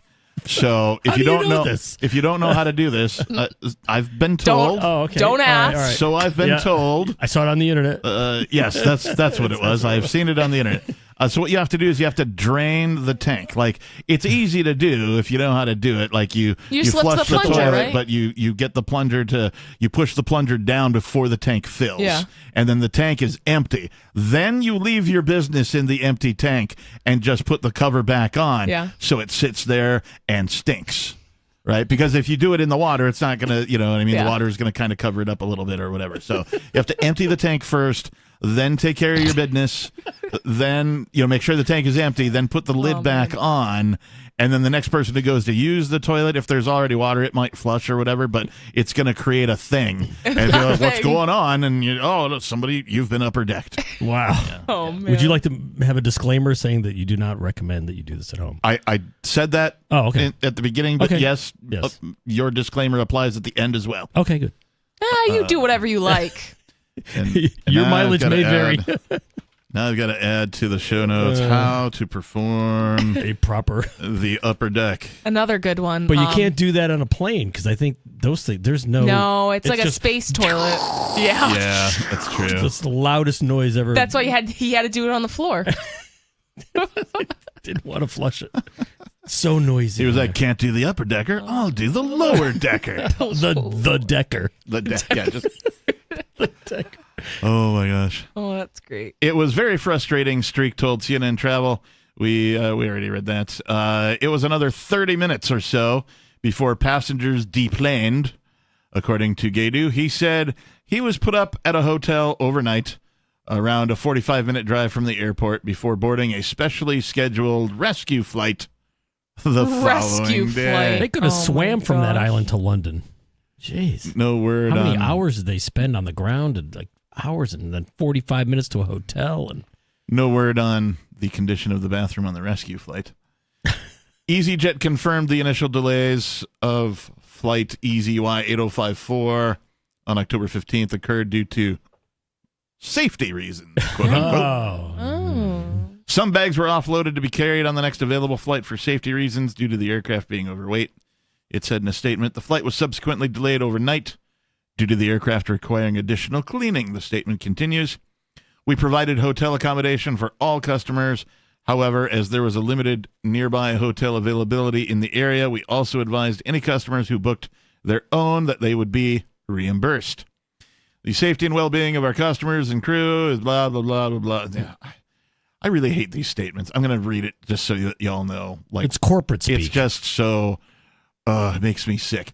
The safety and well-being of our customers and crew is EasyJet's highest priority. And while this was outside of our control, we would like to apologize to customers for the inconvenience caused. Your call is important to us. Yeah. Please hold. Yeah, it's kind of like, after NFL football Sunday, all the coaches sound exactly the same. Yeah. Well, we needed to do more to score more points. And, we didn't have really good pad level during the game. And, they use all these, phrases and euphemisms that every coach uses. If you just watch all the coaches' interviews, from any given Sunday, all of them, they're all basically the same thing. Yeah. Right? And if they're not, then you hear coaches repeat some of that stuff the next week. Right. Well, it's like getting back to the banks or any business. It's like negative growth. Well, that's a good way of saying that. Yeah, we've lost money. We're losing money. It's negative growth. Negative growth. Oh, wow. Yeah. It's corporate speak. Sunday's flight cancellation follows several recent disruptive incidents involving bodily fluids on board airplanes. More incidents. In September, a Delta Airlines flight from Atlanta to Barcelona was forced to turn around after the passenger had diarrhea. Explosive diarrhea, I think. Yes, that's the story we covered. Earlier that month, Air Canada issued an apology after two passengers who were told to sit in seats that hadn't been cleaned properly after being covered in vomit during an earlier flight. And that's the best part about that is, how all of the airlines after COVID, they're like, oh, we are extra sanitizing everything. And now you can't even get a seat without vomit on it. Keeping you safe. Safety is our first priority. Yeah. CNN Travel has also reported on an incident on board Air France flight from Paris to Toronto, in which a passenger discovered potentially toxic blood and feces left over from an incident from a previous flight underneath his seat. Another incident. These incidents. A lot of incidents, yeah. Yeah. So, are you flying? I don't know. I'm not flying. Are you flying? I'm not flying. I don't fly just because of the TSA. Yes, yeah. I have stopped my flying since the TSA was invented. Some places you just have to fly to, though. But I did move here, and I did that by flying, right? I put all my stuff in one of these portable on-demand storage containers and shipped my stuff before I left. I sold my car in Seattle, used that for the travel money and that kind of a thing, and so then I flew out to New Hampshire. So I did fly. I had to go through all the TSA crap and mail opt out. Did you go through the barbecue scanner? I did, yeah. And I hate doing it too because, maybe I'm oversensitive. Maybe I expect there to be, but I always feel like I become a little warmer when I get out of that thing. And as I'm putting my shoes on after I get out of that thing, my temperature rises. I begin to sweat you just a got little bit. radiation shot at you. It's hitting you with terahertz waves. That's basically getting a 360 body print of you, so that they could use this in malls and so grocery I always stores. have this physical reaction. Always. I've done it twice. Right? Yeah. So the two times I've gone through the barbecue, I've had the same reaction. Right, and I did it the second time just to see. Right, all the other times I'll do the opt-out and whatever, and that kind of thing. But I just wanted to see, was I just having a bad health day that day, or do I get the? No, it was the same exact symptoms both times, and I was otherwise feeling perfectly fine. No other ailments or anything like that. But getting out of that thing, my temperature rose. I felt a little lightheaded. Right, maybe I'm oversensitive to things, but that's how I feel every time I go through one of those. My temperature rises because I'm usually fighting with them. Well, okay, but that's how I justify it. I'm like, well, if I can just harass all these people for harassing me and having a dumb job, it'll kind of make it not as bad. Right, because I like going places. I like traveling. So a lot of the places I go, I'm not going to take a boat to France. You know what I mean? I'm not even gonna drive to Mexico or whatever. I want to, like a cruise ship. Like, No, I'm not a fan of cruises. Never been on one. Don't want to be on one. Yeah. I don't know. Getting sick on a cruise ship? No thanks. And like back in the day, airplane travel used to be like luxurious and full service. Now it's a chore. You have to get there like 3 hours early. Now it's basically Greyhound in the sky. 603-283-6160. More Free Talk Live is coming up. It's the Sunday night edition. The Free State Project has reached its goal of 20,000 liberty lovers who've pledged to move to New Hampshire and get active to achieve liberty in our lifetime. Perhaps you're trying to figure out what part of New Hampshire should be your destination. If so, consider Keene. You'll find more than 150 reasons to move to Keene at move.freekeene.com. Keene is famous for its historic, publicity-generating activism, as well as being the liberty media capital of the world. It's home to freekeene.com, New Hampshire's destination for liberty activism, news, and opinion. For years, we've been compiling over 150 reasons to move to Keene at move.freekeene.com, where you'll learn about some of what's happening here and what makes Keene a great place to live. If you love liberty, you'll probably enjoy anywhere you end up in the Shire. But do your due diligence first. Please visit move.freekeene.com for the full list of over 150 reasons to move to Keene. That's move.freekeene.com. From Feature Story News in Washington, I'm Nick Harper.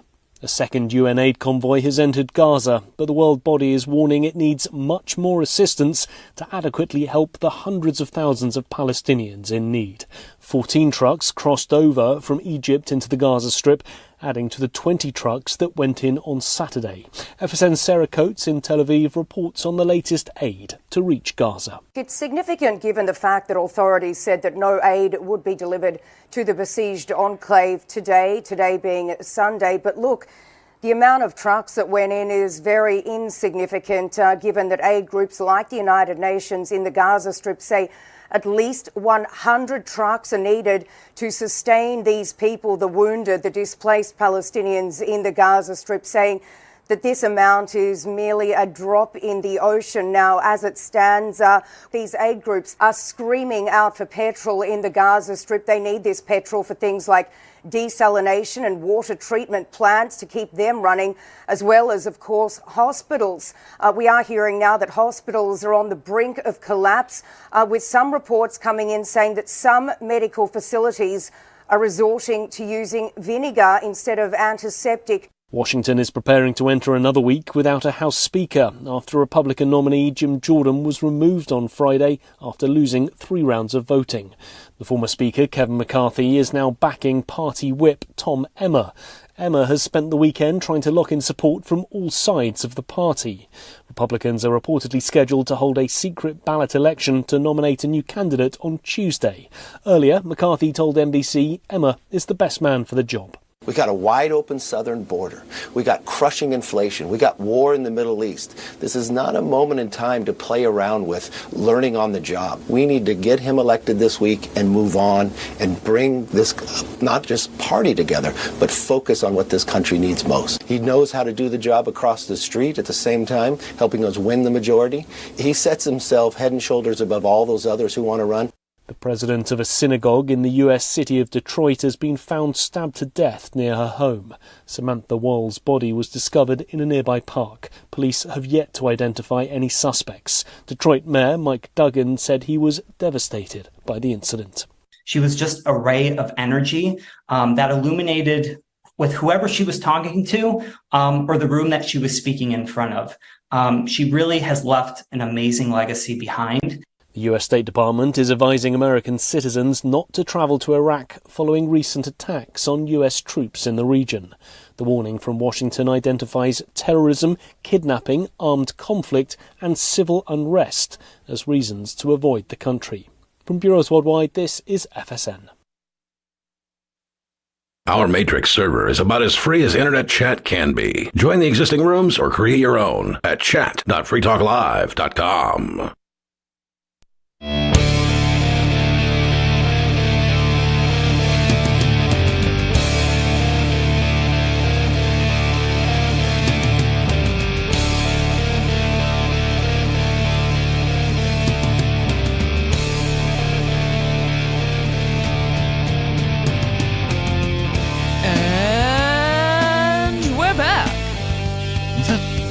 almost like a British accent? I don't know what that was. Oh, right. I was just trying to switch it up a little bit. It is Free Talk Live.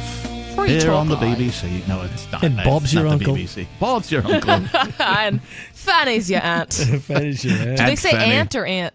Auntie? I don't know. That's a good question. If you're British, 603-283-6160. Do you say aunt, auntie, anti? Yeah. Aunt. What do you say? I had a song that I wrote in my heavy metal days called Antagonize, right? The word, but I changed it to, in one of the printings, Aunt. AUNT space agonize, Aunt. right? As if it were a person I were Right. calling out. Right. Her first name is Agonize. No, her last name is Agonize. Oh. Or maybe Ew. her first name is Agonize. Yeah, whatever. It doesn't matter. You're just, she's your mom's sister, and she brings you a lot of grief, and so she's Aunt Agonize, or Aunt Agonize. Aunt Agonize. Depending on how you want to pronounce it. So Cool. yeah. So we covered the number 2 story. Or Of course. uncovered. Then again. Cleaned it up. Yeah, clean it up. I keep talking about heavy metal, so let's move on to this from blabbermouth.net. Of course. Steve, I know, knows this band. Are you familiar with the band called Wasp? Yes. Very well. But wait, they are W ASP. But it's not WASP. It's W period A. Period. It is. Yeah. So what does it stand for? It depends on who you ask. Oh, is that like swag? Well, it could be like, it's like there's many definitions for the acronym for KISS, right? Like KISS was, I think the most popular one is like Knights in Satan's Service, right? I didn't know that I did KISS not was know an that. acronym. Well, that's the legend, rumor. but what I heard or read, actually, a quote from Gene Simmons was the reason we're called KISS is because they wouldn't print the F word. Oh, they wanted to call their band on the album cover. Yeah, they wanted to call their band the F word. Really? Right, that rhymes with truck. Yeah. Right. But Yep. That's a horrible band name, The though. label wouldn't, whatever, the music industry So they wouldn't went allow with them. KISS instead? So they went with KISS instead. Yeah. Wow. Yeah, that's the legend. That sounds very Spinal Tap-ish. So Wasp, I'm trying to remember the ones that I've heard. We are sexually perverted. We are Satan's people, or something like that. Wow. Like, there's a whole bunch of different supposed acronyms for it. I'll allow our listeners to go look that up for themselves if they want to know. But he did an interview recently, and blabbermouth.net posted the interview from, they posted it today, apparently. Blackie Lawless, who's been the lead singer, main songwriter for Wasp for 40 years, maybe. Jeez. They've been around a long time. Yep. In an interview with Metal Shop, Wasp frontman Blackie Lawless spoke about how he was affected by his experience with the PMRC. So back in the 80s, Tipper Gore, Al Gore's wife, started this organization called the PMRC, the Parental Music Resource Center. Oh, yes. Okay. More than 3.5 decades ago. And they published a list called the Filthy 15.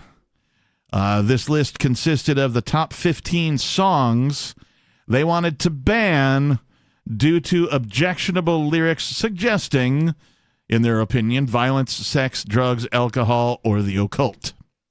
And I remember during I don't know if it was a hearing or what it was, but they had Dee Snider talk on it. That was the hearing. Absolutely epic. Frank Zappa actually was sort of the behind-the-scenes coach of all of this.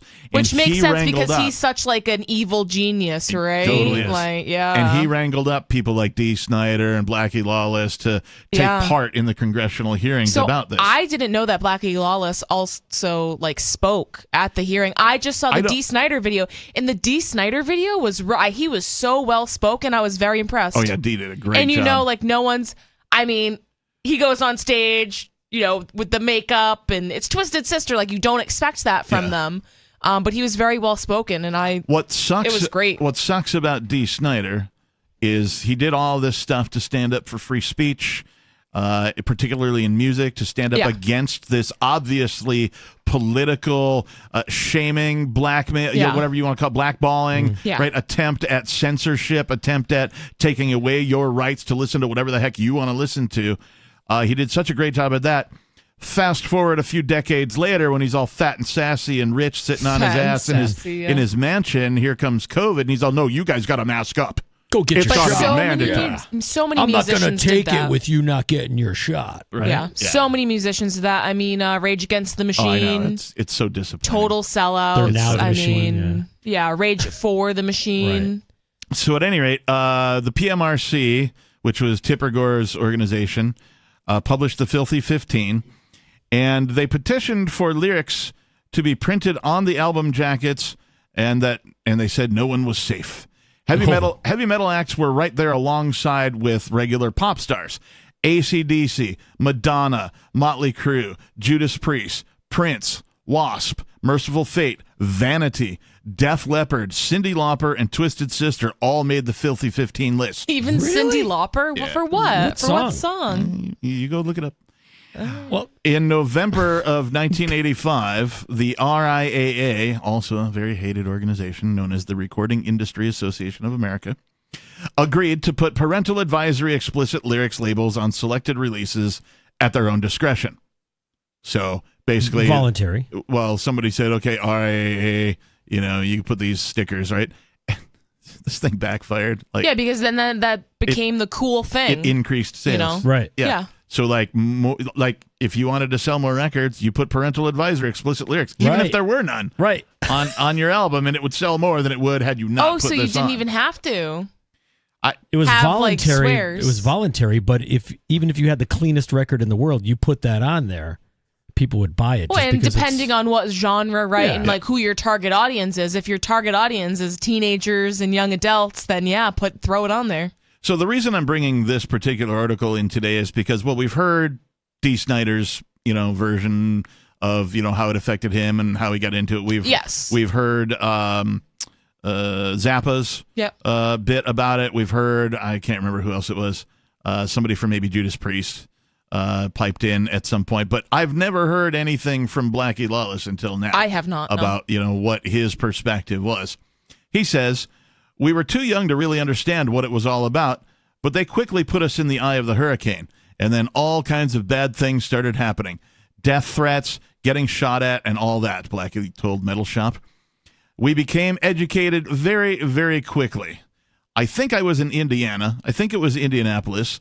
This girl came in to interview me," he continued, and this was like 1987. "She had worked for the PMRC at one point, and she, at the time I was talking to her, was a journalist. And she brought in a cassette tape, and she says, 'I've got something I need you to hear.' And she played this cassette tape for me, and on it were Susan Baker, co-founder of the PMRC, and a few of the others talking about what their real motivation was. And their motivation was not to get stickers on records. Their motivation was to get Al Gore a platform to then run for president of the United States." Yeah, not surprised. So this whole censorship of popular music, rock music, heavy metal music, had nothing to do with safety, had nothing to do with them being concerned about your kids' welfare, and whether, I remember going to this seminar my folks made me go to. It was called The Truth About Rock. It was part of this campaign, and it was a bunch of religious freaks who were like, "My son tried to shoot himself in the head and failed. It blew off half of his face, and it's because he listened to AC/DC. It has absolutely nothing to do with my crap parenting skills." Right, exactly. And so all these parents are jumping on the bandwagon, right? So their motivation was political. Their motivation was to get Al Gore a platform to then run for president of the United States. Because what better way to get attention if you're a political candidate, a Southern caricature, which is what he was, what better way to get attention than to go after an attention getter? I mean, this is McCarthyism. It's no different. Richard Nixon did it, all these witch hunts that went on in D.C. for years, but they come to a generation who's not heard it. So this thing comes around once every 15 years or so. The next generation hasn't heard it. They haven't heard the same old lies that come out of it, so it sounds pretty good to them because it sounds sincere and genuine. The 67-year-old Blackie Lawless added, "Let me tell you something about free speech. I'm part Jewish. I'm part Native American Indian. You can stand on a soapbox and you can talk about how wonderful Nazism is and how you'd like to kill all the Indians out there. I don't care. Well, let me rephrase that. I do care, but I don't want to limit your ability to speak. Because if I do that, then we start going down a dark road.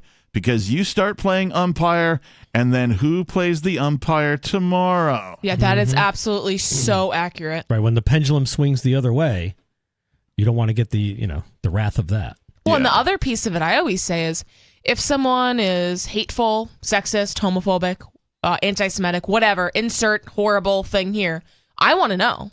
Yeah, post that on your Facebook, on your Twitter, say these hateful things, because I want to know to stay away from you. Right. You know? And the other thing is, popular speech needs no protection. Right? Exactly. Yeah. It needs none. It's popular, right? By nature, it doesn't need protection. It's the unpopular speech that needs to be protected. At some point, something that is popular now was unpopular previously. Yeah. And the only way for that idea to grow in popularity was to spread. If you start, as Blackie is pointing out, playing the umpire on some of these unpopular speech, unpopular ideas, at some point, you're going to screw humanity. Right. He goes on to say, this country was built as a republic, and a republic, contrary to what a lot of people don't understand, is not a democracy. But what you have to do to create a republic, you have to create a certain amount of faith in the people. So in other words, if you have a guy that's spewing a bunch of hatred on a street corner or on a soapbox, you have to have faith in your fellow Americans that this guy is a lunatic and the vast majority of people are going to find him out and not follow him. Kind of what Nikki was saying. I want to know where the a-holes are. Yeah. Right. But what happens is when you start limiting that speech, then, like I said, you take away the ability of people to decide for themselves. Number one, who's crazy and who isn't. But even more dangerous than that, you start appointing these umpires that tell you what you can and cannot say, and it's extremely dangerous. Mm-hmm. And you've heard it a million times, but it bears repeating. Our system is not set up for popular speech. It's set up for unpopular speech. Lawless previously discussed his experience with the PMRC during a VIP experience question and answer session last November before Wasp's concert at the Paramount Theater in New York. At the time, he said, "It changed my life, if that's what you mean. It made me more of a recluse. Yeah, couple thousand death threats and bomb scares and getting shot at a couple of times usually has a tendency to alter your outlook on life a little." That's awful. So I didn't know it was that bad. I'm recalling that all of these religious nuts who followed the PMRC and this truth about rock, this blaming of the music for bad parenting, right? Would send letters and just all sorts of hate spewed at these artists. Isn't that so ironic? It's like, okay, these are supposed to be the evil devil worshippers, but then the people of God, all these Christian moms are sending them death threats. Yeah. And telling them to kill themselves and all of this awful things. And there were a couple of shootings, long before Dimebag Darrell and all the Pantera stuff that went down. Yeah. That kind of a thing. He says, but also we were exposed to extreme fame very early, and fame is kind of like this. If the table is a smorgasbord, it's like an evil genie stands down at one end of the smorgasbord and says, "You can take anything you want, but if you take one thing, you have to take it all." Yeah. You do not get to pick and choose. So all the good stuff that you like that's on the smorgasbord, that's wonderful, but you have to take the bad stuff too. So it ends up being a life-altering experience, and one I don't think you can ever really go back from. At least I haven't been able to. In a 2004 interview with Las Vegas Mercury, Lawless spoke about having his music slammed by the PMRC, saying, as the story goes, Tipper Gore, the PMRC founding member, was walking down a hall in her house, and her 12-year-old son had Wasp's F Like a Beast. That's the name of one of their songs. Mm-hmm. Well, that's one of the Filthy 15. It is. Playing on his stereo, and she lost her mind.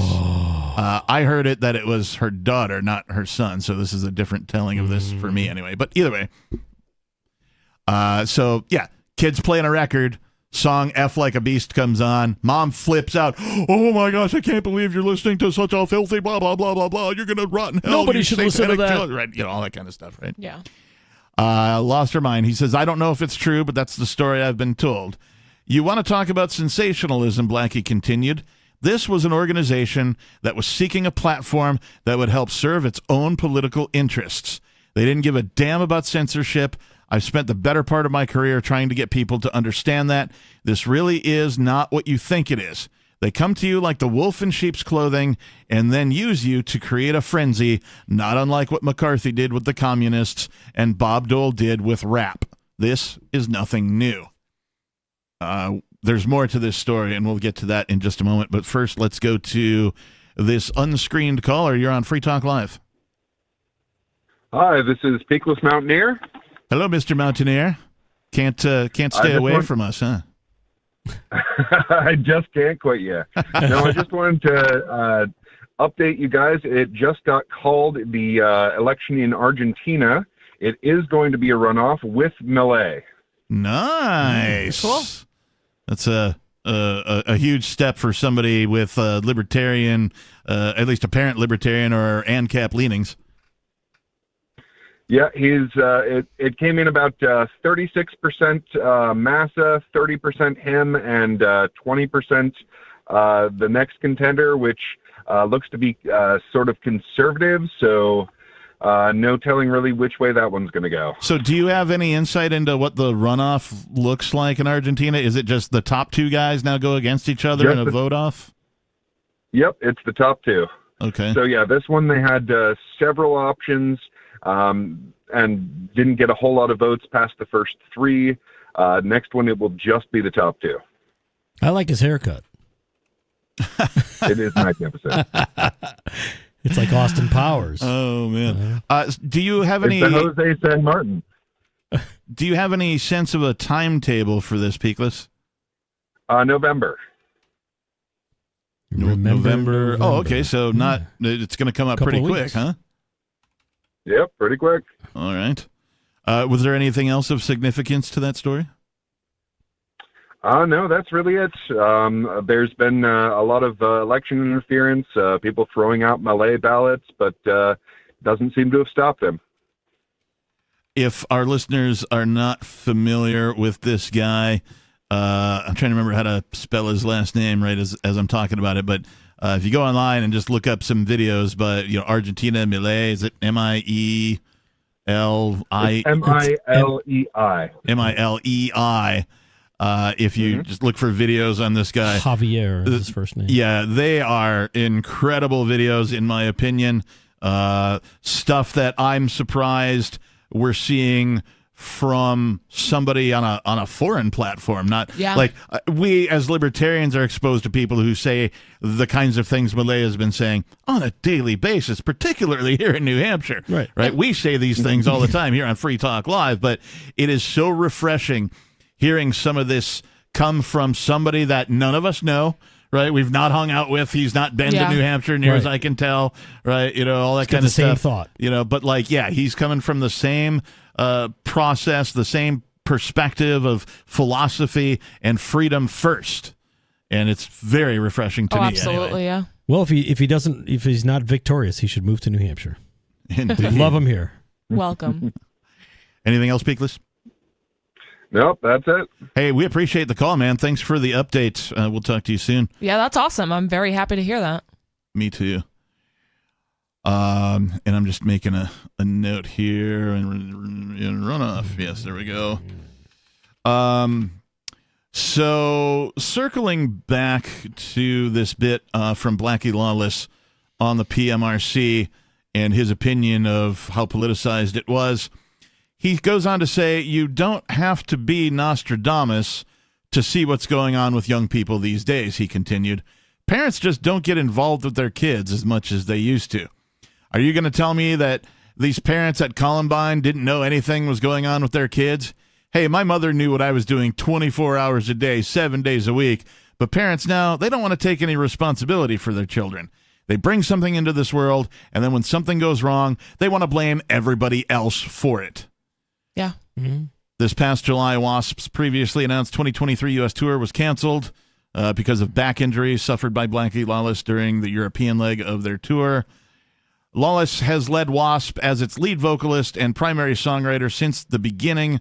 His unique brand of visual, social, and political comment took the group to worldwide heights and sold millions of records alongside a legacy of sold-out shows across the globe for 4 decades. Crazy. Mind you, Wasp largely did this with near zero airplay on radios as well, right? So, like, because they were controversial in their lyric writing and their subject matter and, you know, their stage shows and all that kind of stuff, no one wanted to put them on air. And that's how you can tell really good music, like the Grateful Dead, right? Like, you don't hear the Grateful Dead on the radio, and you didn't even when they were in the in the 70s in their heyday, whatever. Yep. But they have a cult following. So these bands who are selling out arenas and stadiums and have these, you know, like they're very, very popular. People are buying their albums. They're buying their merch. People are just obsessed with them. Yep. That's real music. But the pop music you're hearing on the radio, that's just what you're being force-fed. You know, you're just driving in the car and like that's all that's available. Even a lot of the classic rock stations or the modern rock and roll stations, it's like, is this music really good, or is this just what the disc jockey or the DJ, whatever you call them these days, is this just what they want me to hear? You know what I mean? Right. It's funny. Yeah. I mean, you could hear on classic radio Tom Petty's everything from Tom Petty up until Wildflowers, but after that he did 6 other albums, but you don't hear any of that. Yeah. On classic rock, they I don't know what it is. It's just like those like 4 songs, right? Yeah. They cut it off or anything like. You know, new Rolling Stones could come out, but they still play the stuff from the 70s. They won't play anything new. You know, around here especially, you hear a lot of 80s hair metal. Like, that's on the classic rock stations. And it's like, is that actually good music? Or is that all we're allowed to listen to on the radio? I really hate hair metal, glam rock, whatever you want to And call it. it's so popular in this area. In New England, it's very popular. Yeah, the only exception to that is a band called Steel Panther.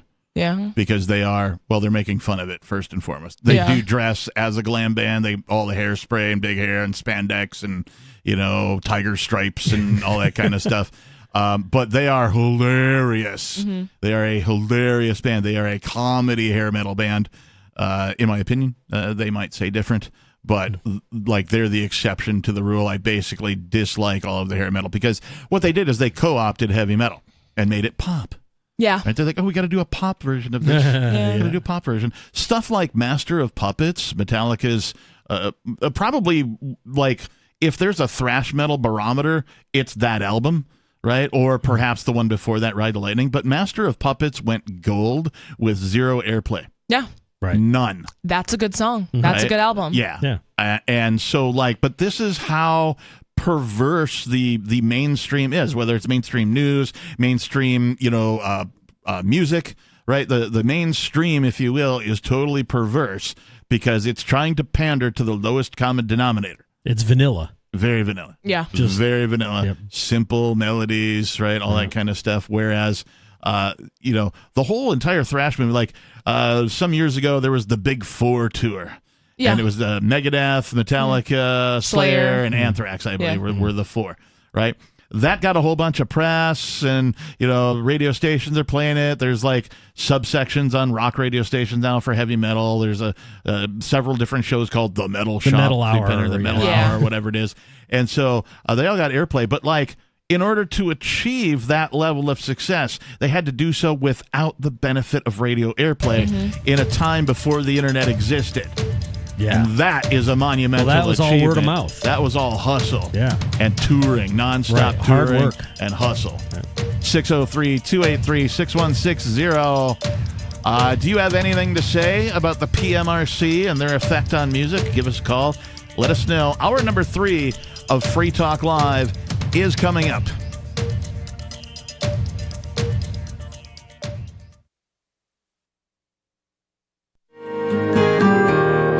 So the protection of life, liberty, and property is what the Free State Project is all about. But it's an effort to move 20,000 people who understand. It's about demonstrating to the entire country that, we can have a free market, a truly free market. Making it just a freer, great place to live. It's the world's largest voluntarist libertarian community, and it's only getting bigger. That's amazing, to be able to move to a place where other people passionately believe in being free and independent. What the Free State Project is managing to do, though, is to put their money where their mouth is. Physically getting up across the country and saying, let's go someplace and let's demonstrate the power of these ideas. There's a lot of kind of philosophy that surrounds liberty. There's a lot of thinking about it and talking about it. But here in New Hampshire, people are doing it. 101 Reasons Liberty Lives in New Hampshire, a documentary by Free State Project early movers. Watch it free at 101reasonsfilm.com. 101reasonsfilm.com. My name is Jacob Hornberger. I'm president of the Future of Freedom Foundation, which Congressman Ron Paul awarded for having an outstanding freedom website. Write us at fff@fff.org, and we'll send you a free 3-month subscription to our monthly journal of libertarian essays and our booklet, Economic Liberty in the Constitution, which George Mason University economics professor Walter Williams praised in a recent column. That's fff@fff.org.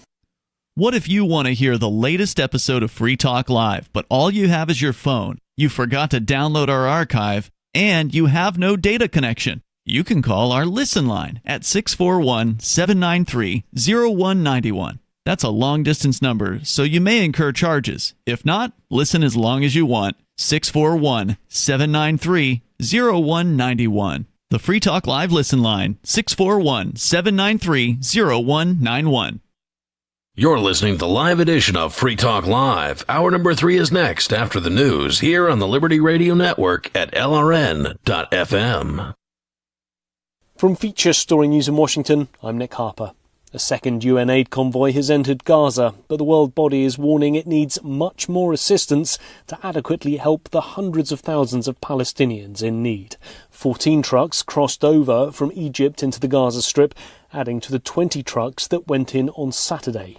FSN's Sarah Coates in Tel Aviv reports on the latest aid to reach Gaza. It's significant given the fact that authorities said that no aid would be delivered to the besieged enclave today being Sunday. But look, the amount of trucks that went in is very insignificant, given that aid groups like the United Nations in the Gaza Strip say at least 100 trucks are needed to sustain these people, the wounded, the displaced Palestinians in the Gaza Strip, saying that this amount is merely a drop in the ocean. Now, as it stands, these aid groups are screaming out for petrol in the Gaza Strip. They need this petrol for things like desalination and water treatment plants to keep them running, as well as, of course, hospitals. We are hearing now that hospitals are on the brink of collapse, with some reports coming in saying that some medical facilities are resorting to using vinegar instead of antiseptic. Washington is preparing to enter another week without a House Speaker after Republican nominee Jim Jordan was removed on Friday after losing 3 rounds of voting. The former Speaker, Kevin McCarthy, is now backing party whip Tom Emmer. Emmer has spent the weekend trying to lock in support from all sides of the party. Republicans are reportedly scheduled to hold a secret ballot election to nominate a new candidate on Tuesday. Earlier, McCarthy told NBC Emmer is the best man for the job. We got a wide open southern border. We got crushing inflation. We got war in the Middle East. This is not a moment in time to play around with learning on the job. We need to get him elected this week and move on and bring this not just party together, but focus on what this country needs most. He knows how to do the job across the street at the same time, helping us win the majority. He sets himself head and shoulders above all those others who want to run. The president of a synagogue in the U.S. city of Detroit has been found stabbed to death near her home. Samantha Wall's body was discovered in a nearby park. Police have yet to identify any suspects. Detroit Mayor Mike Duggan said he was devastated by the incident. She was just a ray of energy that illuminated with whoever she was talking to or the room that she was speaking in front of. She really has left an amazing legacy behind. The US State Department is advising American citizens not to travel to Iraq following recent attacks on US troops in the region. The warning from Washington identifies terrorism, kidnapping, armed conflict and civil unrest as reasons to avoid the country. From Bureaus Worldwide, this is FSN. With FSN Spotlight, I'm Simon Marks. Today remembering Sir Bobby Charlton, one of England's greatest ever footballers who died over the weekend at the age of 86. He was part of the World Cup winning England team in 1966 and throughout his career scored 49 times for the national side. But he played most of his football for Manchester United, 758 separate matches, scoring 249 goals.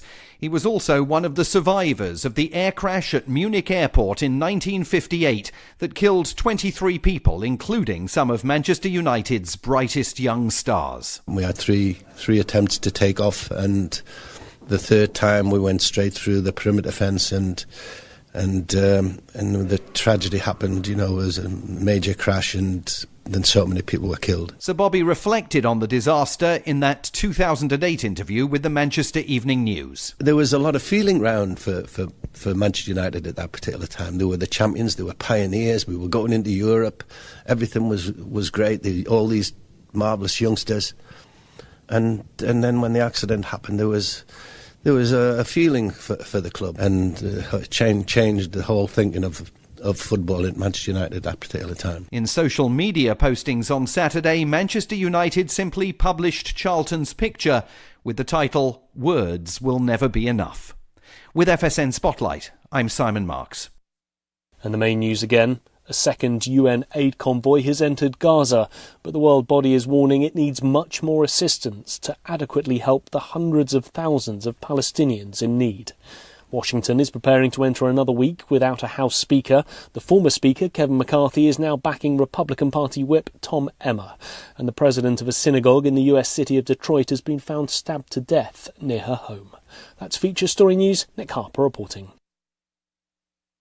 Sources within the Vatican confirmed Tuesday that Pope Benedict XVI has dispatched an elite team of 6 bishops to sabotage leading contraceptive manufacturer Pfizer. Codenamed Conclave 6, the highly trained team of bishops will reportedly infiltrate the heavily guarded compound, detonate extremely powerful charges at key points within the factory, and then escape to a nearby safe house. The Catholic Church can trust only the best with defending God's plan. Conclave 6 is the deadliest team of bishops I've ever laid eyes on. The Pope denied rumors that a B team of needle-wielding priests had been deployed to a latex factory in New Jersey to poke tiny holes into thousands of Durex condoms. Locally, the best part of a gay 12-year-old's day is the half hour he spends eating lunch alone in a stairwell. Calling it his only respite from constant ridicule and mockery, 7th grader Ben McElroy says life doesn't get better than the moments he spends quietly laying out his lunch on a secluded staircase while the rest of his classmates are in the cafeteria. This is the Onion News Network. You can stick it to the man and big tech. Join our FTL social mastodon at social.freetalklive.com.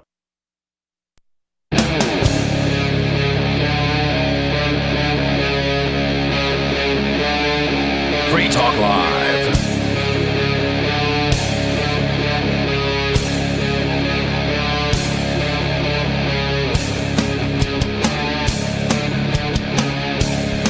And we're back.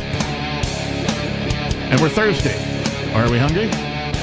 No? No, a little bit. Not hungry or thirsty? I had dinner, so I'm not really thirsty or hungry right now. I'm waiting for the chat bot to start talking. Are we AI?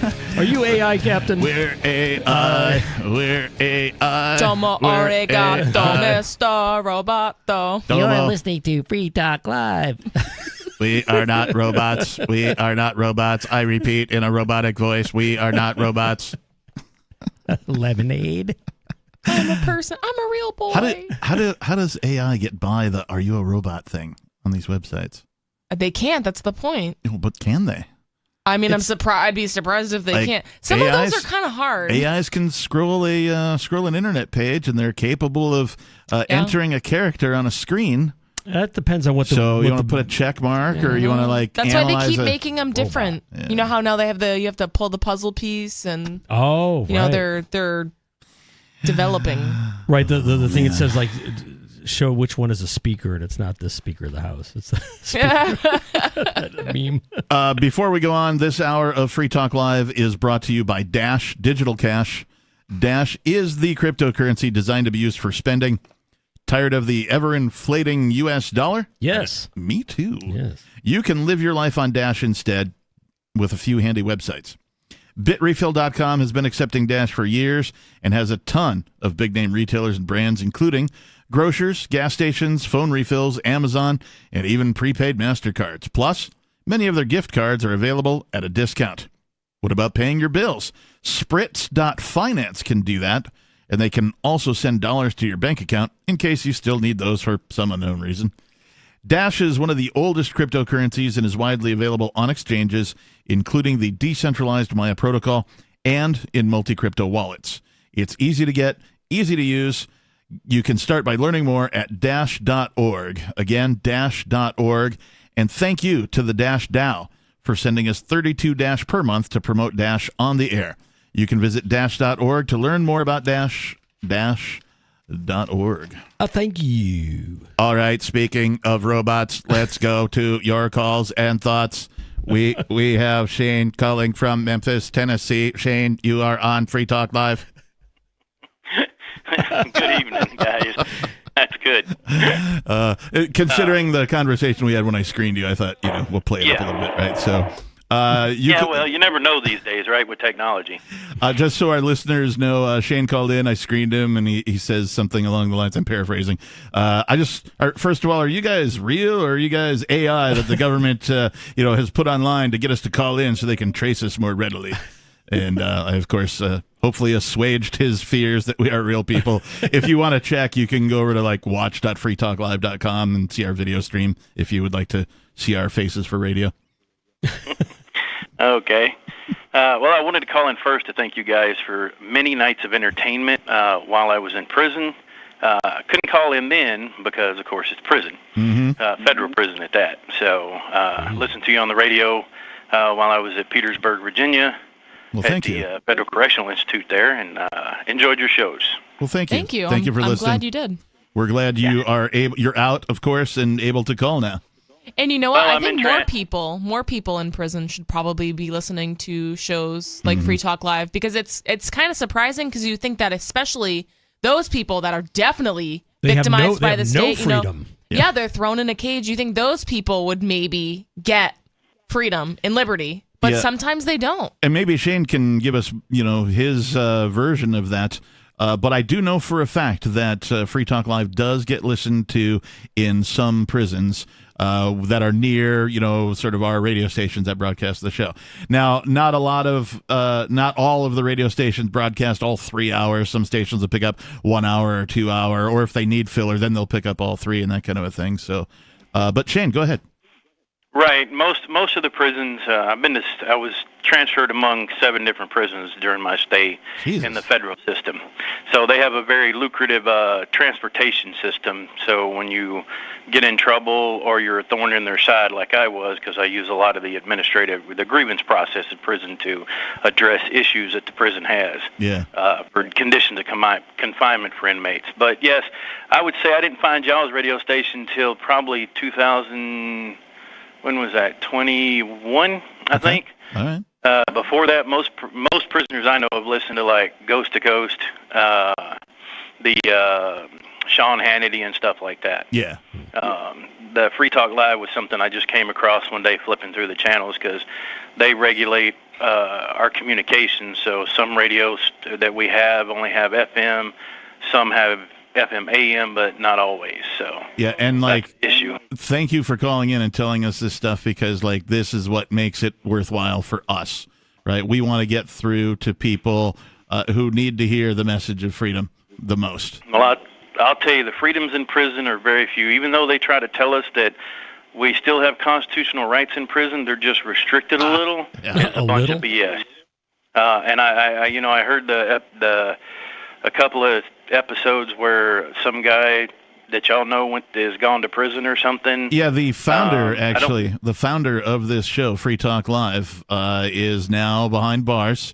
He has been convicted by a jury of selling Bitcoin to willing and voluntary customers. Well, I didn't know Bitcoin was a legal tender under the Legal Tender Act. Yeah, it's not. Doesn't matter. Then how is it? then how is it a federal crime if it's not covered under the Legal Tender Act? That's what we're wondering as well. We're all wondering the same thing. Yep.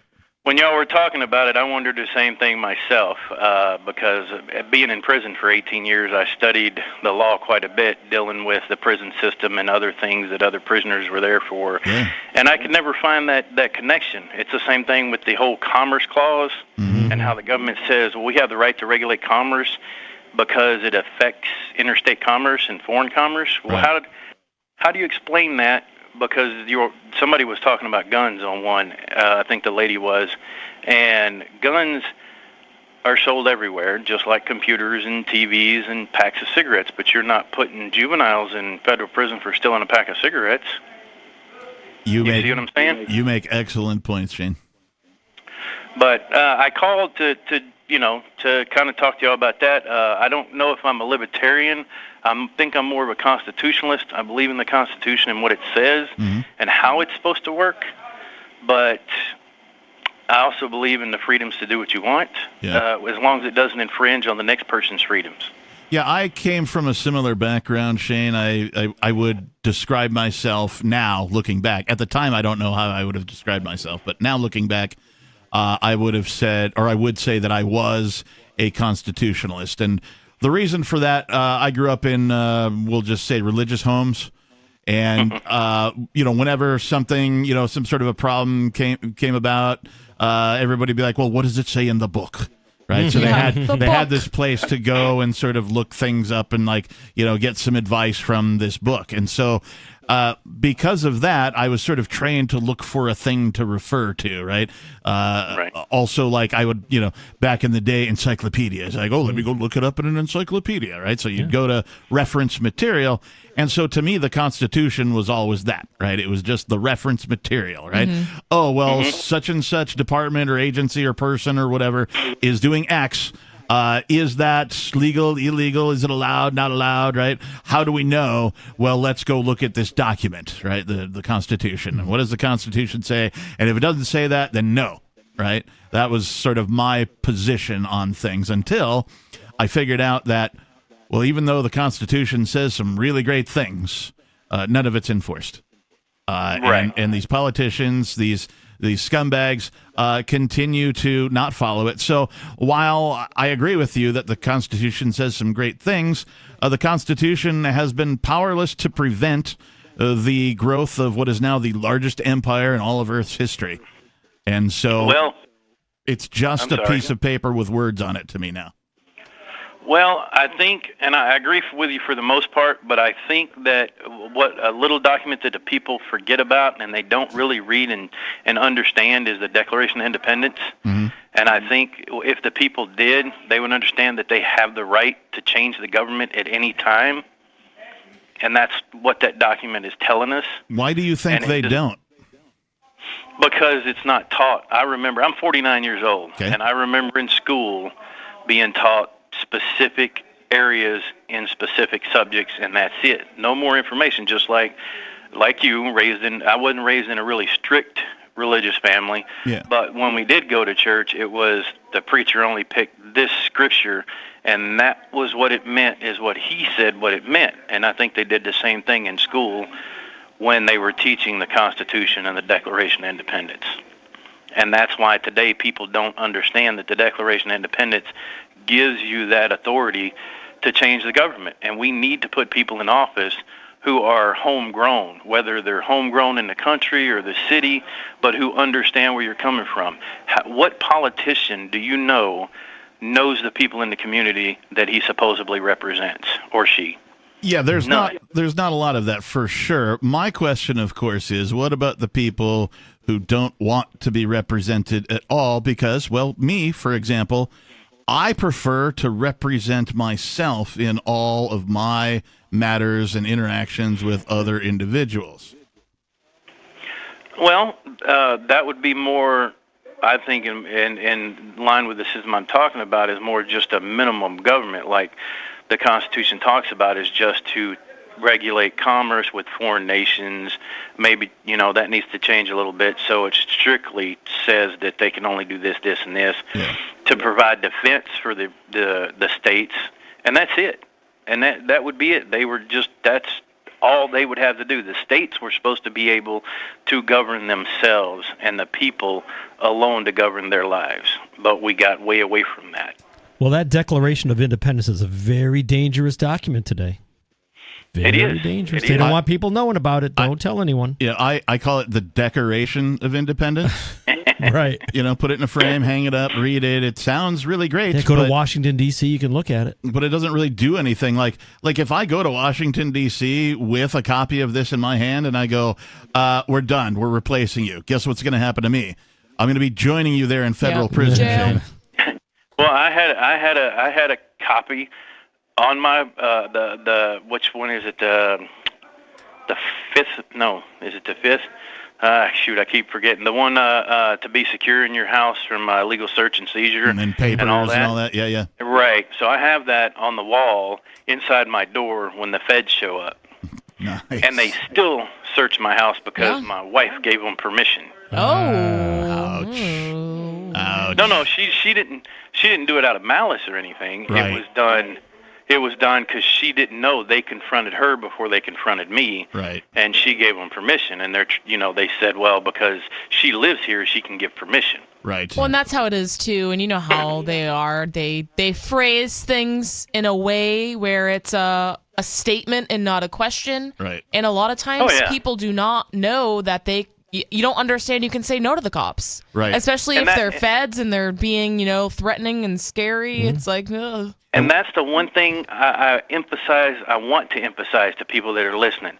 If you were ever stopped by the police, confronted by the police, or you're in the prosecutor's interrogation room and he's throwing all this stuff at you that you're going to go to prison for this many years, or if you don't tell us what happened, or your homie over here, or your ex-wife, or whatever told us, do not say anything without a lawyer. Yep, that is excellent advice. Never, ever talk to the police or the prosecutor or an investigator of any type without a lawyer present.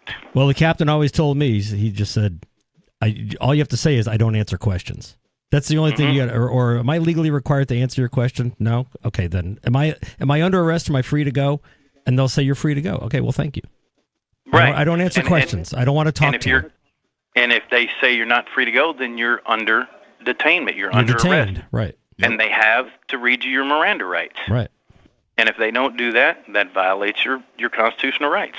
Those are things that people need to know, because I'm telling you, I had little bitty incidences with the police when I was younger, but this one with the feds was just ridiculous. Mm-hmm. I had never knew how much they lie, cheat, and do everything they can to put a person in prison. Absolutely. And just to give you a little more background on Ian Freeman being in prison, we live in a little tiny town called Keene, New Hampshire, right? 25,000 people, maybe, thereabouts. The Keene, New Hampshire Police Department has been militarized so that they have two what they call Bearcats. These are tanks. They don't have the tread like the traditional tank. They have wheels, but they do have battering rams. They have battering rams. They're fully armored. They have turrets so that they can point guns at you out of them or whatever. They raided the studio that I'm sitting and broadcasting from right now because it's based in Keene, New Hampshire. Not only did they raid, they didn't even bother to knock. Right? Nope, no knock raid. The crime that Ian was crimes that he was accused of.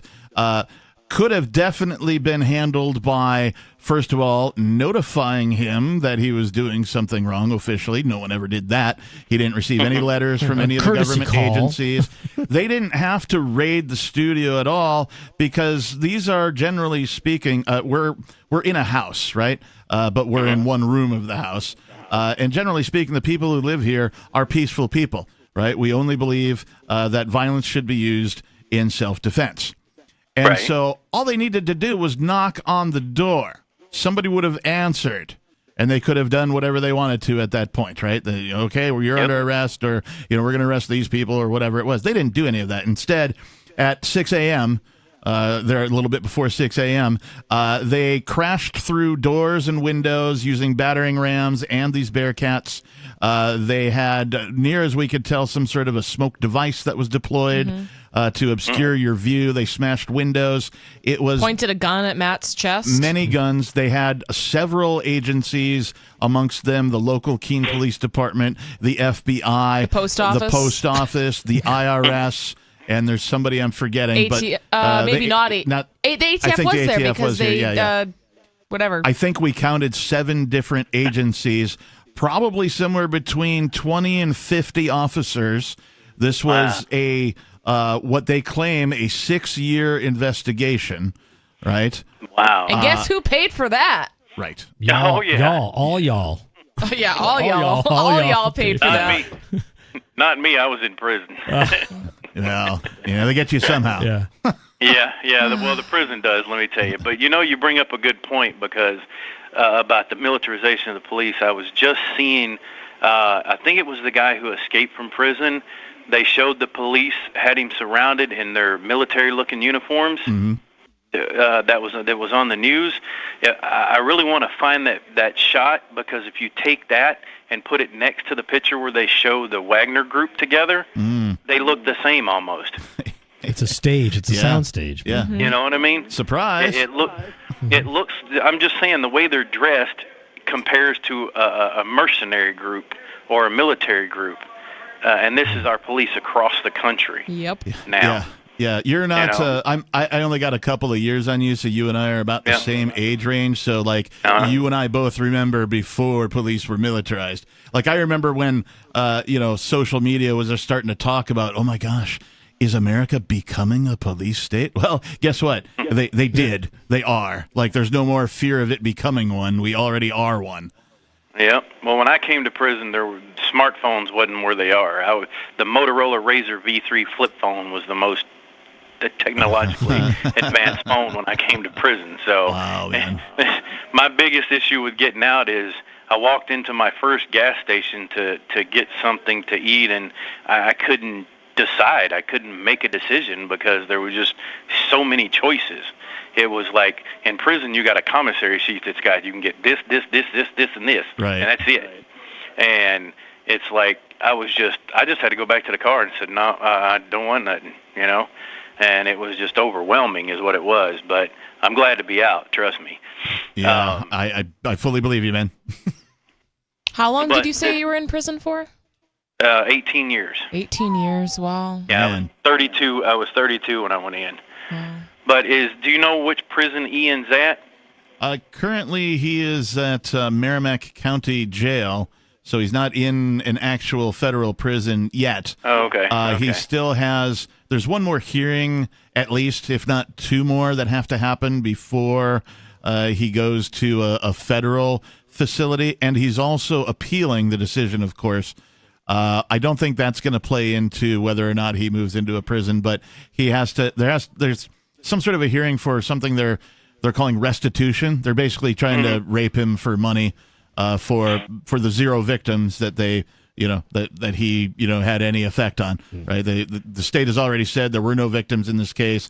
They say the banks were the victims, but they had a hard time proving that. Well, they probably have to pay for the paint on the Bearcats too. Yeah, the damage done to the Bearcats. Right, that's the victim. Yeah. They did manage. That's true. Yeah, they did manage to fine him. I don't know, like $40,000 or something like that. I don't remember what the exact number was so far, but now they have to have this other hearing to determine whether or not, and then if. Yes, how much, restitution, what's that dollar figure like before, he can be transported to some other facility. Well, who gets the restitution?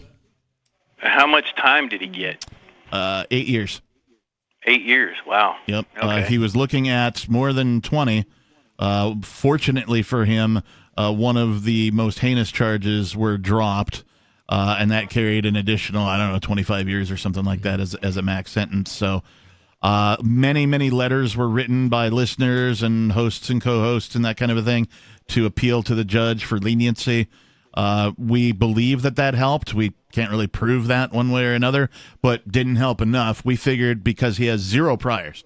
Like, any of Ian's interactions with law enforcement have all been a result of political activism. right? Campaigning or, protesting, things like that, right? Not any crimes, right? The dude has no violent history of any kind. Not even jaywalking. Yeah, even his history with political activism is very small. There's only a few things, right? So, I figured the judge would be like, okay, well, let's just keep him on home confinement. We had him in jail for 69 days. He's already proven he's not a flight risk. He'll wear an ankle monitor, et cetera, and so on. But the judge was like, nope, took him into custody, and the sentence was 8 years. Well, let me give a little advice from the inside what I know of the justice system, and you can either pass it on to him or his lawyer and see what they can do. In case you're wondering, though, the feds are listening. So if there's something you'd like to, if there's something you'd like to say to them specifically, we know for a fact they listen to this show based on the trials that we attended because they would bring stuff up. Hey, can you hold on with that thought? Yeah. Okay. Yeah, go ahead. We got about a 4-minute break, so I just want to make sure. We'll bring you back, Shane. Stand by. 603-283-6160. More with Shane calling from Tennessee and his experience in the prison system coming up. It's Free Talk Live, the Sunday night edition.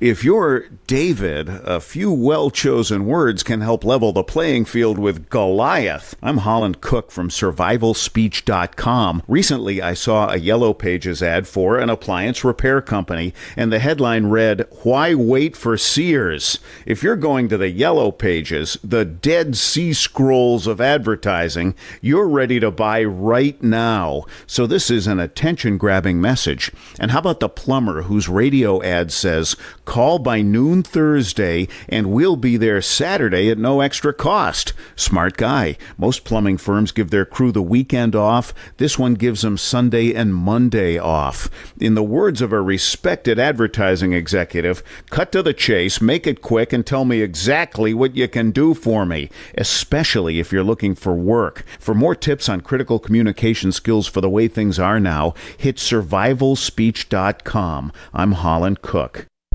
From Feature Story News in Washington, I'm Nick Harper. A second UN aid convoy has entered Gaza, but the world body is warning it needs much more assistance to adequately help the hundreds of thousands of Palestinians in need. 14 trucks crossed over from Egypt into the Gaza Strip, adding to the 20 trucks that went in on Saturday. FSN's Sarah Coates in Tel Aviv reports on the latest aid to reach Gaza. It's significant given the fact that authorities said that no aid would be delivered to the besieged enclave today being Sunday. But look, the amount of trucks that went in is very insignificant, given that aid groups like the United Nations in the Gaza Strip say at least 100 trucks are needed to sustain these people, the wounded, the displaced Palestinians in the Gaza Strip, saying that this amount is merely a drop in the ocean. Now, as it stands, these aid groups are screaming out for petrol in the Gaza Strip. They need this petrol for things like desalination and water treatment plants to keep them running, as well as, of course, hospitals. We are hearing now that hospitals are on the brink of collapse, with some reports coming in saying that some medical facilities are resorting to using vinegar instead of antiseptic. Washington is preparing to enter another week without a House Speaker after Republican nominee Jim Jordan was removed on Friday after losing 3 rounds of voting. The former Speaker, Kevin McCarthy, is now backing party whip Tom Emmer. Emmer has spent the weekend trying to lock in support from all sides of the party. Republicans are reportedly scheduled to hold a secret ballot election to nominate a new candidate on Tuesday. Earlier, McCarthy told NBC Emmer is the best man for the job. We got a wide open southern border. We got crushing inflation. We got war in the Middle East. This is not a moment in time to play around with learning on the job. We need to get him elected this week and move on and bring this not just party together, but focus on what this country needs most. He knows how to do the job across the street at the same time, helping us win the majority. He sets himself head and shoulders above all those others who want to run. The president of a synagogue in the U.S. city of Detroit has been found stabbed to death near her home. Samantha Wall's body was discovered in a nearby park. Police have yet to identify any suspects. Detroit Mayor Mike Duggan said he was devastated by the incident. She was just a ray of energy that illuminated with whoever she was talking to, or the room that she was speaking in front of. She really has left an amazing legacy behind. The US State Department is advising American citizens not to travel to Iraq following recent attacks on US troops in the region. The warning from Washington identifies terrorism, kidnapping, armed conflict and civil unrest as reasons to avoid the country. From Bureaus Worldwide, this is FSN. Don't miss a moment of Free Talk Live. Get our archives daily via our podcast at feeds.freetalklive.com.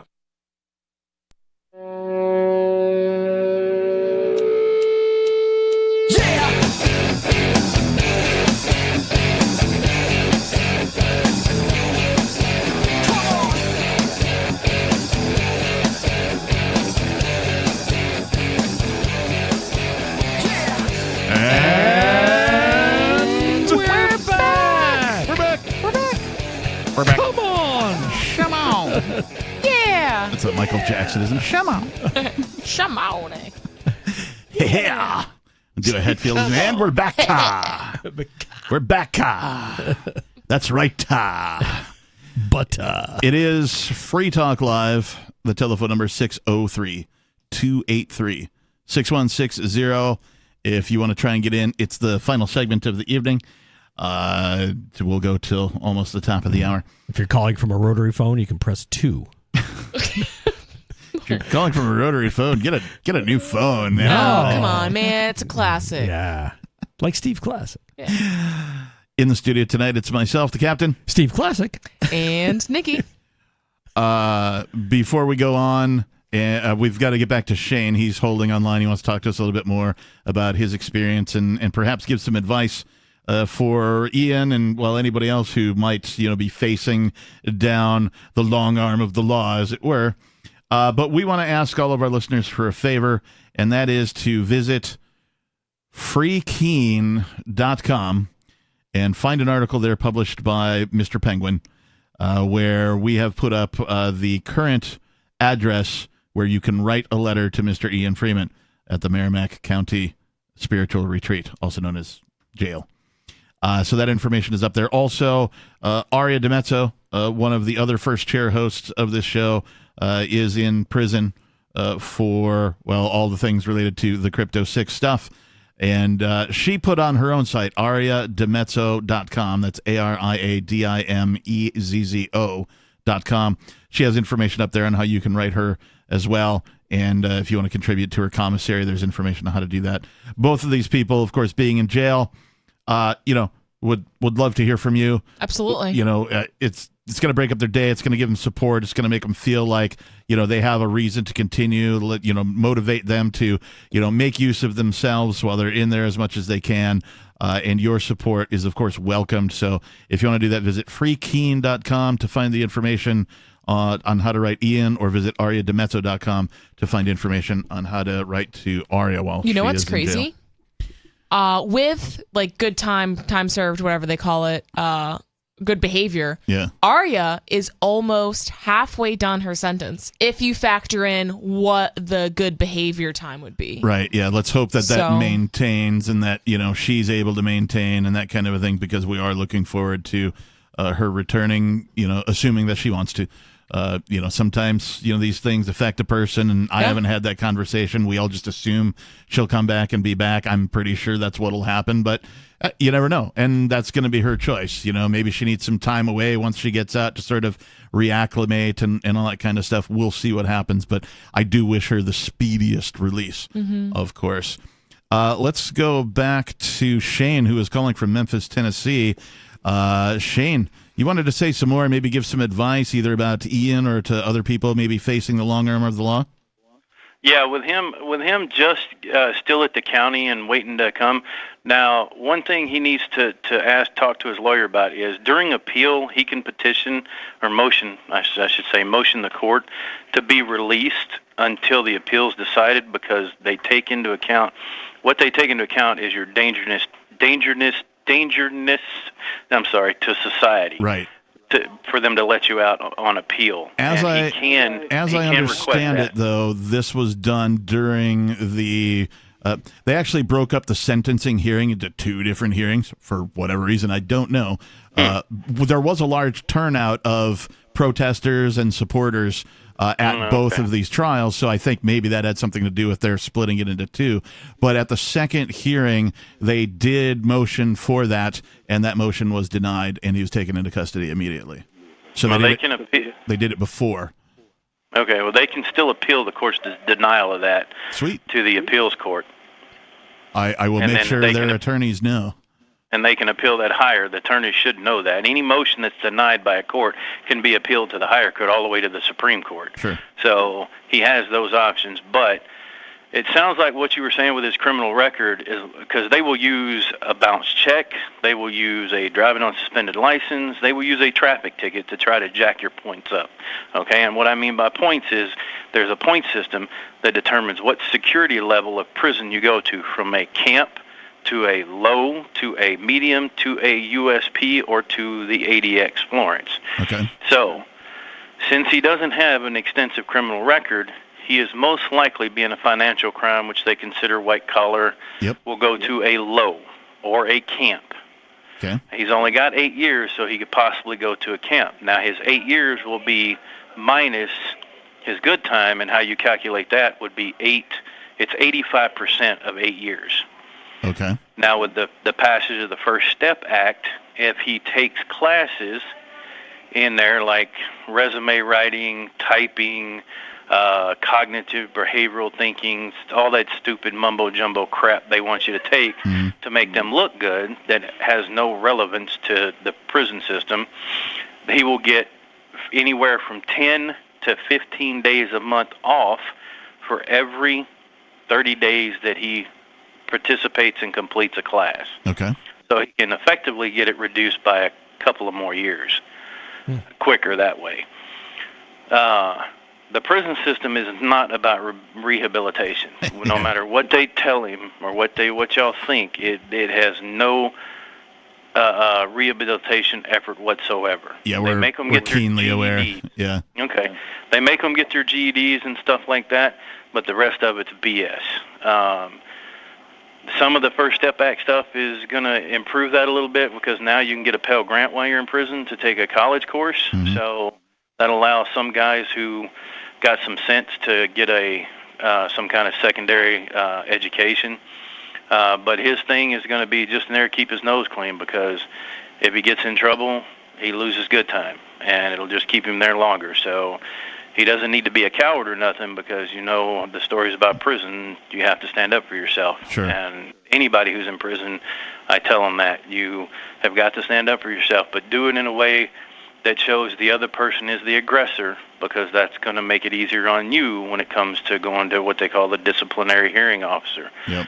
But he will probably go to a camp or a low. If he's from New Hampshire, then it'll probably be somewhere like Berlin or maybe Devens. Yep. One of the prisons within 500 miles. So that's Aria is currently in FMC Devens, right, and it's a camp. Okay. Yes. And I think all signs are pointing towards him going there. Yeah, she seems to believe that that's where he'll end up, based on her lawyer and we don't really her conversations. know, though. But there's no reason why they couldn't be together. Based on things. There's no co-ed prisons. Well, she's in a men's facility, so. What? Yeah, she's trans, and they decided that she was going to go to a men's facility. Yeah. Okay. Yeah. Yeah. Sorry. With the female pronouns, I understand how that could be confusing if you don't know the situation. But so she's in a men's facility. Okay. All right. Well, that's probably going to be his lookout. That's probably what he's got to look forward to. Is that most of the lows, prisons and camps are nonviolent because people don't want to get transferred from there. The mediums and the pens are usually the most violent, and he's probably not even going to go there, so he'll be all right. But I would definitely have him look into appealing the court's decision on that denial of him being released, because he doesn't pose a threat to the community, and that can be shown by all the letters and support he's got. So, awesome. We'll make sure I won't try to take up no more. Yeah, we'll make sure that that information gets relayed, and that his lawyers look into that kind of a thing. I I feel like they already are, and if you've been listening to this program for some time, Ian is he's a pretty smart cookie. He picks up quick. I'm sure that he is gathering information not only by himself but through his lawyers as well, and hopefully some of this will spill over, and we can help make sure that he does as little time as possible, Shane. So, congratulations on. Go ahead. One last thing is I went to the freetalklive.com site, and I don't know, maybe I'm doing something wrong. It's not. There's nothing going on or something. None of the it says shows, and it's got a column of different places, different little boxes I can click on and go inside, but there's nobody there. Is the site down or something? Well, we have been making some changes recently. I think it's just part of the redesign. Are you looking at it on a PC or on a mobile device? No, on PC, and I know here there's some restrictions on the network because I can't even pull up a application sometimes from the Indeed.com. So, but it hasn't given me no errors other than trying to play a video from one of y'all's past shows. I can't do those, but I can listen to the archives of the shows. Okay. But other than that. I don't know. I'll keep trying. All right. I'll have our webmaster look into all of that kind of thing. I can't troubleshoot that, with you here over the phone on the air right now. But Shane, thank you so much for the call, man. Sir. And feel free to call again. This was an excellent call. Thank you very much. Call. Your advice is appreciated, and congratulations on being out anyway. Thanks, Shane. Yeah, thank you, Shane. FreeTalkLive.com appears to be working on my magic rectangle. Yeah, it might be where he's at. I know sometimes libraries will restrict stuff, or certain Wi-Fi connections will restrict stuff depending on the security settings. You're going to a dangerous website. website. Stay clear. Yeah. You want to go back to safety? Sometimes that kind of... right. The domestic terrorist website. Yes, stay away from that stuff. It's bad for you. Just like the Declaration of Independence.com. Don't go there. Sorry, the decoration. The decoration. The L is silent. It's a silent L. The decoration. All right, let's go to some more of your calls and thoughts since Shane was an interesting call. Let's go to Dana in Michigan. Dana, you're on Free Talk Live. What's on your mind? Hi, guys. That was a really smart guy. And I'm telling you, I know what he's saying is 100% true from the other side of the law. So, you're breaking up. Am I now? Say something. Maybe it sounded a little bit clearer. Okay, is this better now? Yep, yes, this is better. Thank you. Go you. Ahead, Dana. Okay, I won't move. Okay, so I said that guy was pretty smart cookie, and I know he's 100% accurate from the other side of the law, not from his side. So I've never, done any time or anything, but he's very, very smart about what he says. And also that our government, as well as local law enforcement, not all of them are bad, but they will do anything to get you. If you don't believe this is true, look up the Mark Hope case. I think he's running for representative from whatever state. That was the guy that he was out praying silently with his 12-year-old kid and a boy, and one of those escorts at the abortion clinic came after them, and they walked away and they started kind of running. This happened over a year ago, and the abortion escort started getting in this little boy's face, not the dad's, but the little boy, and he wouldn't leave him alone. It was like assault, but not with battery. He didn't touch him. And so the dad shoved him, and the guy threw himself to the ground, the escort, and everything was cool. He defended his son. Everything was fine. A year and a half later, at 5 a.m, this man is, I think he's a pastor. He has little toddler children. They came into his house with guns pointed. You're in your PJs and you're all disoriented. The wife had a loaded gun pointed at her head. So did Mark. And the 7 children, they were screaming and crying, 5 a.m. And so this was all over. They had hearings on this. Yeah, talk about traumatizing for children, right? Oh my God, those kids. And the thing is, this was settled a year and a half earlier, but what was worse was it was the abortion escort that wouldn't leave this little 12-year-old boy alone. He came after them. So what I want to say to you guys is regarding that gentleman that just called, and you three claim to be libertarians, I'm not debating that, but just hear me out. So I warned Mark and Ian about this probably 10 years ago, that they're going to come for you guys. I warned you guys. And Mark and Ian are like, why? And I go, well, when the conservatives had the crap from the Republicans and split off, and they did their own thing, they went after the conservatives. And a lot of conservatives, have broken off and become libertarian, or they're a little bit of both. And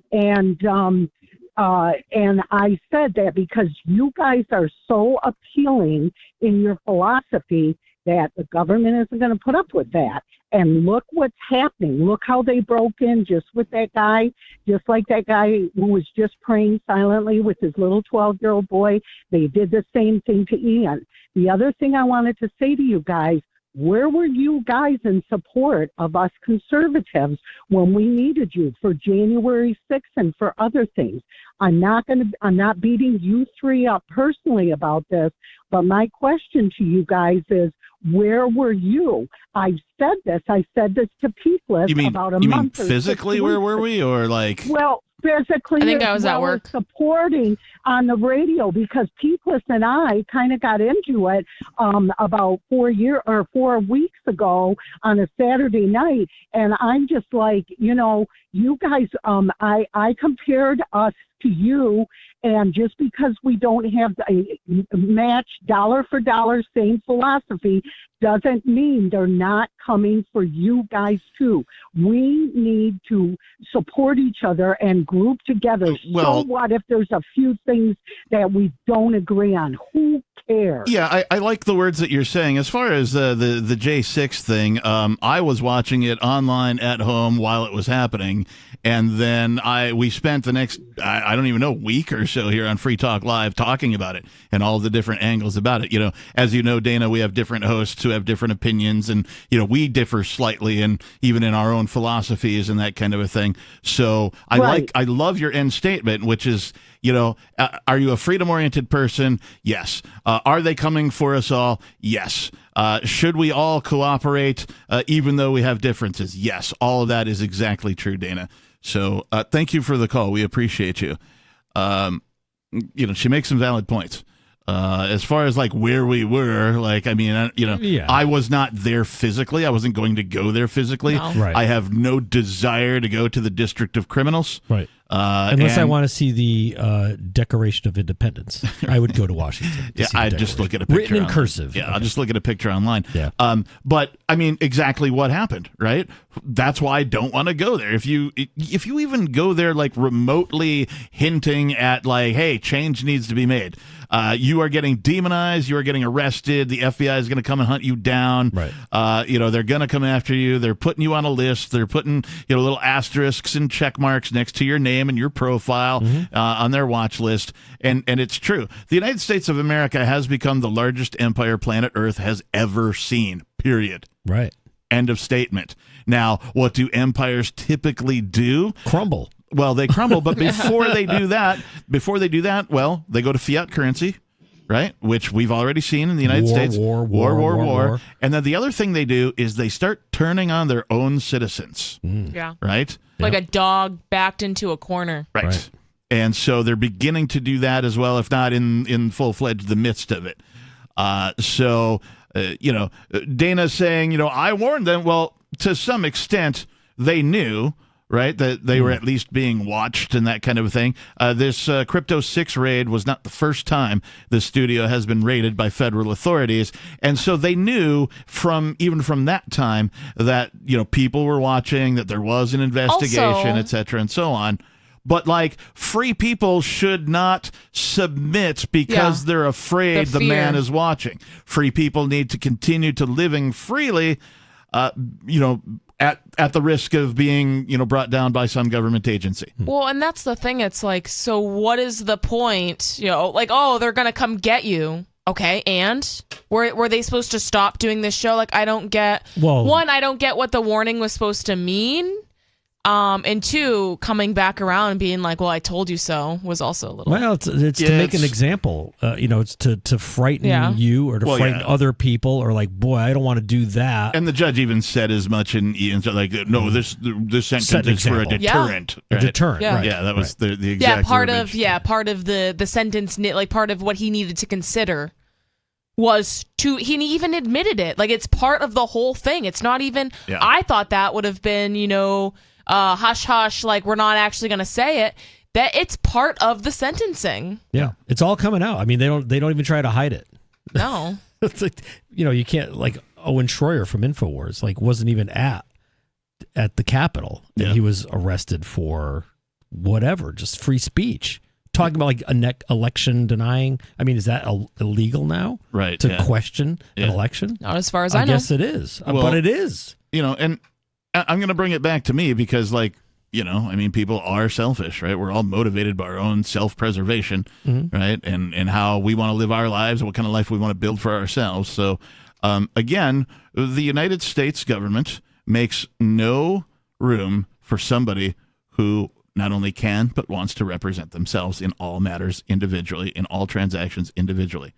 I want to live my life free of interference from any individual or organization unless I voluntarily and explicitly consent to an interaction with any set of individuals or individuals alone.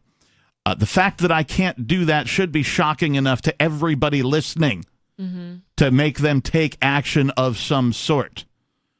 So it would almost be like if you put it in a corporate sense, like McDonald's is going to force you once a week to eat at McDonald's, or else you'll go to jail. Right. You have to eat there. What? No, I don't. Yes, you do. Yeah. And then back to Shane's call, he mentioned that he had a hard time when he got out of prison going to a convenience store to get something to eat. Right? He walked into too many choices. A convenience store, and there were too many choices because he'd been in prison for, what did he say, 18 years? Yeah, 18 years. So, and he just couldn't decide, so he left. And, like, unless you feel that time travel, you can't understand that perspective, right? If you could feel that time travel, you'll expect that. But here's a man who gets out of prison after 18 years, and there's far more choices at the convenience store than there were the last time he went to a convenience store. Drinks. What are energy drinks? Not even just that. After being in prison for 18 years, and all you get is in the commissary, and I've heard this a lot, too, where it's like even just existing and having the freedom is overwhelming. Yeah. So, but check this out. So he's been in prison for 18 years. He's overwhelmed by the amount of choices in, sandwiches and snacks at the convenience store. But you still only get 2 choices for president. Right. And even that's overwhelming for people. They're like, oh. That hasn't changed, right? You don't get a choice, really. Guy could be in prison for, 50 years, most of his life, right? He gets out, he's an old man, still only got 2 choices for president. Yeah. He's got more choices with cell phone carriers. Absolutely. Used to, AT&T and Verizon, but there's some small little ones. Yeah. More choices in everything, right? Television channels and, listening options, right? There's so many, like, podcasts and download sites and streaming music and all that crap now that, there's far more choices in everything except representation, or the ability to just represent yourself, right? Technology exists today in such a way that it is far more than possible now for everybody to just represent themselves in all matters. If they want. Should they choose to, right? That's freedom of choice. Like, let's say, I'm not an expert in everything, right? So if I need some help in a certain area of my life, I don't know, I'm going to remodel part of my house, for example. Well, I can go find people who are experts in that. Right. And if they want to work with you. Right. And then I can contract with them or otherwise come to some agreement with barter, trade, finance, whatever it is, right, for that work to get done. And this is how life should be. You should not have this agency of violence using coercion, threats of caging, threats of death, because, the majority of people voted for this guy. And so now the other 49% are subjected to their opinion for the next 4 years, 8 years, whatever it is, or even longer than that, depending on how the laws are written while that particular person is in office. We're out of time. Thank you, Nikki. Thank you, Steve Classic. Thank you. Thank you to all of our callers, all of our listeners. If you didn't get on tonight, that's fine. You can get on another night. If you missed any part of this program, visit freetalklive.com and find the archives. It'll be posted sometime later tonight or tomorrow. Thanks, everyone. Peace.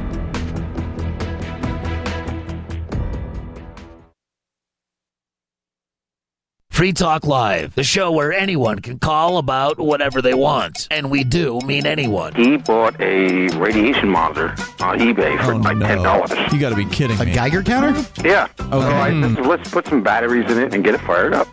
So we fired it up. We started walking You guys around. know how to spend an evening. Yeah, Get a right. couple of beers, hang out with a Geiger counter. We were making readings of 10 Roentgens outside the house. What's that mean? Is that bad?